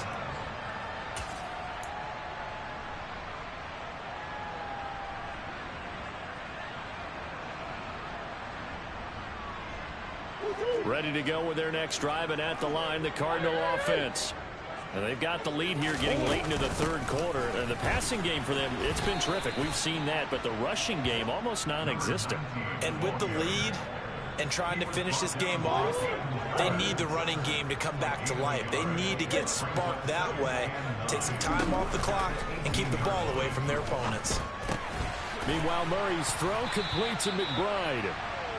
That's good. The completion there for 7 yards. And it makes it 3rd down and 2 yards to go. 1 quarter remains here in this Thursday night matchup. This is the National Football League on EA Sports.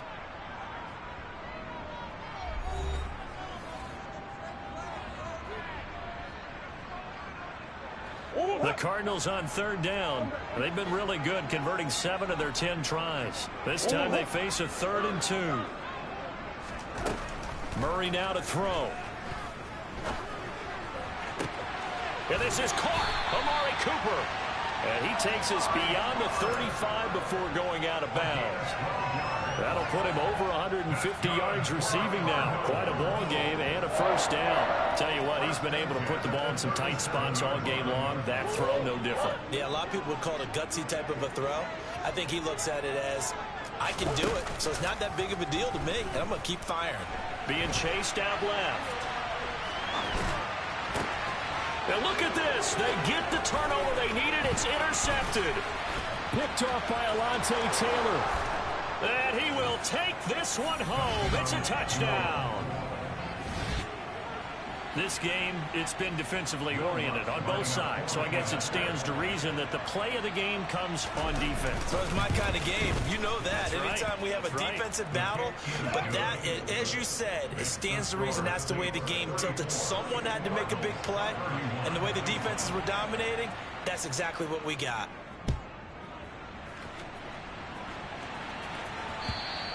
And this will not be returnable. It's out of the back of the end zone for a touchback.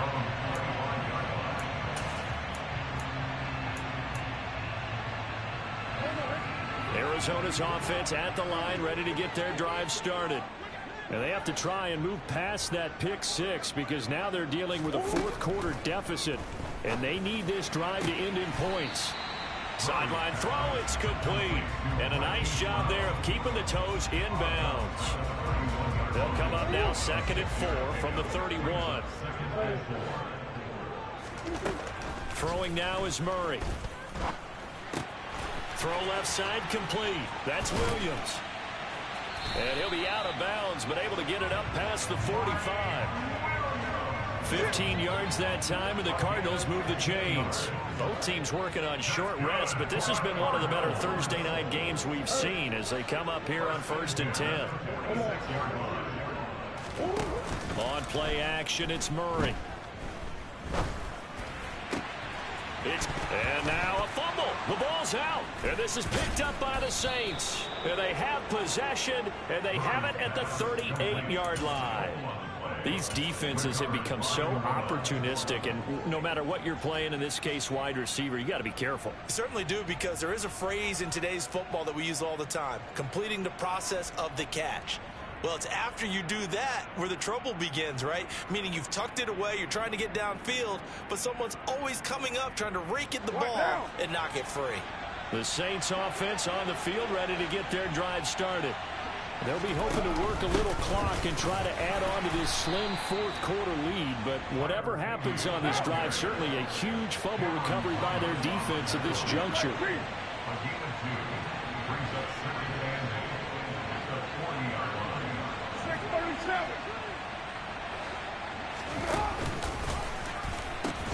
They stay on the ground. This time it's Kamara. There he goes, right side. The 20. And he is into the end zone. Touchdown, New Orleans. Alvin Kamara, his third rushing touchdown of the year. And the Saints use the big play to extend their fourth quarter lead.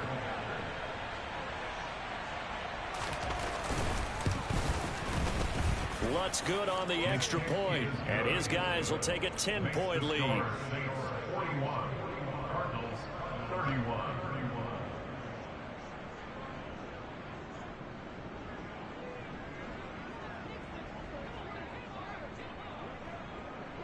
Out is the kickoff unit as they run up and send this one away.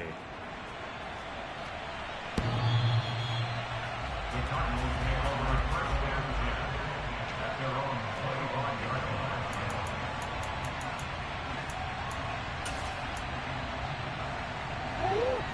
Ready to go with their next drive, and at the line, the Cardinal offense. And the script really is flipped for them. The momentum on the other sideline, and now they have to try and battle back from a 2-score deficit. And they work this well upfield across the 45. A big hitter to start the drive has him up near midfield here for 1st and 10. Murray going to throw. Dancing to his left. And a big loss here as he's taken down. Taken down for the 5th time this game. Multiple defenders there to get him. My man, it's been a rough night for that offensive line, and it's only getting rougher. 5 sacks now that they've given up in this contest so far. It feels like the witching hour out here, doesn't it? Okay, stupid question. What's the witching hour? Yeah, the witching hour. That's when everything goes haywire late at night. And he'll take this to the other side of midfield before going out of bounds. With that last completion, CD's now over 400 yards passing in the game, and quite a few of those have come via some pretty big strikes downfield. Certainly not afraid to challenge this secondary, and it's been successful.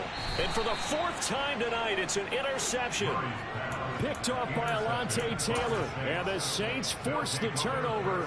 They'll take over at their own 27. The Saints offense on the field ready to get their drive started. They have to like the position that they are in. Fourth quarter, 2-score lead, and now the ball back after the INT. First play of the drive goes the wrong way. Here's 2nd and 12. They fake the handoff. Now Carr sliding out of the pocket. And it's incomplete. Took a shot, couldn't connect. Let's give a little credit to the defense on that one. They resisted quite well, and that pass fell incomplete. But this ball game for him, that's just a momentary speed bump. He's played awfully well throwing the football. An incomplete pass on that last play, and that means they'll need to come up with something here on 3rd down. 6-18.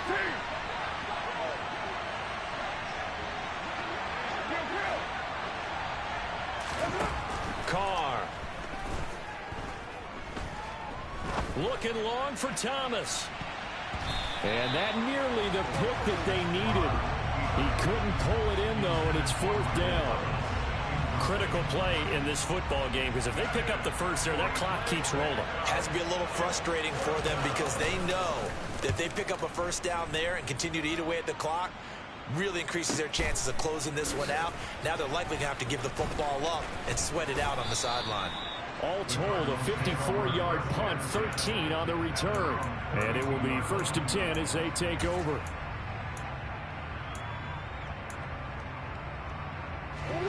Arizona's offense at the line, ready to get their drive started.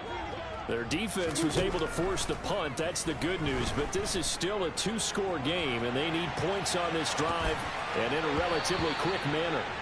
Now a nice play defensively on 1st down as this is knocked away and incomplete. Well, we've talked about it, CD, but it bears repeating. They are struggling to throw the football. All the interceptions and more incompletions. It just doesn't look like things are in sync out there. I would agree with that, and it's not a good day when you feel like an incomplete pass is almost a win for you because it wasn't intercepted. And I think the receivers now, when they're running their routes, they want to catch the ball, but they also want to make sure that the defenders don't take it away. Buying time to Murray, fighting, lost the football. The Saints say they have it, and they do. Brandon, I don't want to violate any of our broadcasting rules by declaring a game over before it's over. But that one, that puts them in real jeopardy there. Absolutely. It was a 2-possession game. It is a 2-possession game at this stage in the 4th. They needed points out of that drive. And obviously now, no chance at all to get those points that they so desperately needed. And the Saints are going to have a 1st and goal. As some good running there gets him down to about the 2-yard line, knocking on the door. Kamara is not going to get back to the line of scrimmage as they'll tackle him at the 3. That's going to go as a loss of a yard, and it'll be 2nd down. Finally, defensively, they have a little clip to show positive for actually stopping him running the football. It's been a really long night for them, hasn't it? So they got a little bit of a win there, but let's face it, the vision that he's had running the football has carried his feet to the open spaces and to big yardage all night long.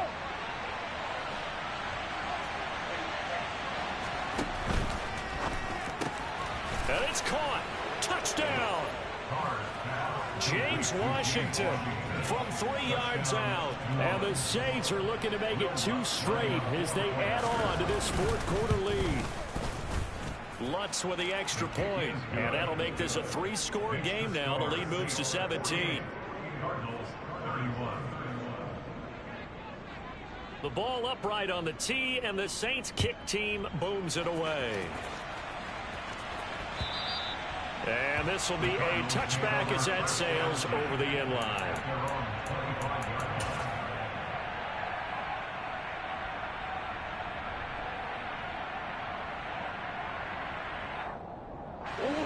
Ready to go with their next drive, and at the line, the Cardinal offense. Where we stand right now in the 4th quarter, this one pretty much out of reach. And, Charles, I know they're going to be disappointed about several things with this ball game, but the self-inflicted wounds, they've had several turnovers. You would have to think that's going to be something they're going to discuss heavily in the film session in the coming days. You're absolutely right about that, partner, because they're going to have to sit in that film room and watch every error that they made and figure out how to not do it in the future. And mentally, I think a lot of the guys are already starting to think about, okay, how do we put this behind us and get better for the next time out? This, they'll use as motivation for the rest of the time. Murray has it knocked loose. Fumble. And this is picked up by the Saints. And that might just cement it. A return for a late touchdown.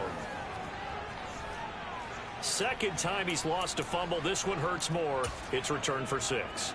He's been under a lot of duress, hasn't he? Pressured, hurried, harassed the whole game. Well, the offensive line not giving him a lot of help. Not a lot of help, but the bottom line, he's got to take care of the football. Lutz good on the extra point, and the lead is now 24. And you can bet they're preaching 2 hands on the ball here as the kick's away following that fumble return. And that'll carry over the back line of the end zone for a touchback.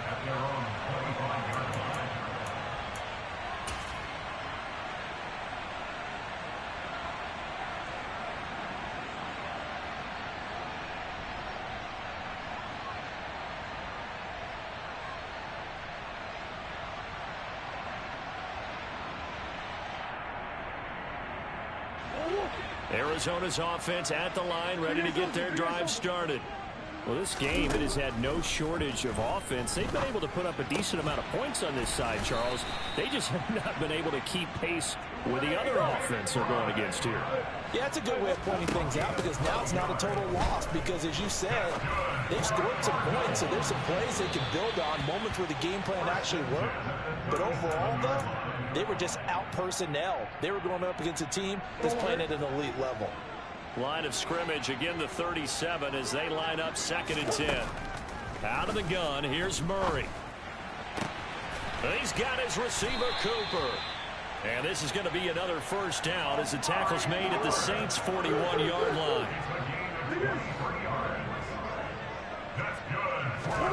Play action. Now it's Murray.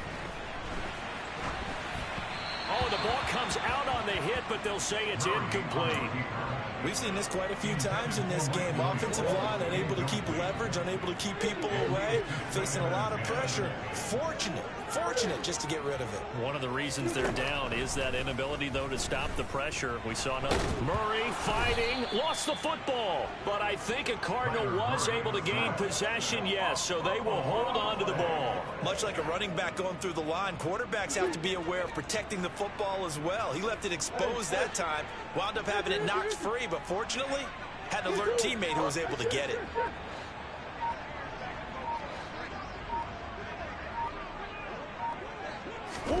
Now on 3rd and long, they'll look to throw.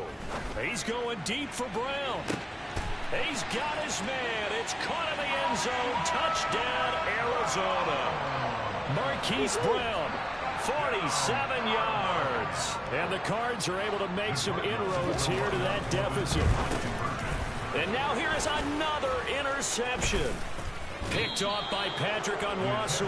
Well, as most teams do in their 2-point attempt, they pass the ball. Instead, it gets intercepted. And remember, if you pick it off, you get a chance to take it all the way back, get 2 points yourself, right? Yeah, not the case there. That's why you got to be really careful with those throws, especially to the outside. And they'll let that one go as it skips through the back of the end zone for a touchback.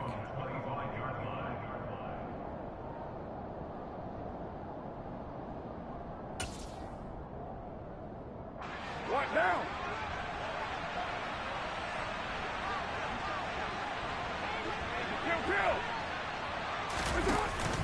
Now a first down carry. It's Kamara. And they're able to get this one across the 35. Well, partner, under the lights in primetime, this offense, they gave the nation quite a show, putting up that many points to come away with what will certainly be a memorable win for them. And, Brandon, I think it's as simple as this. Some players, some teams, they're just meant for the big stage. And when they get a chance to play in this type of atmosphere where all eyes are on them and all the lights are shining brightly, they show up and they show out.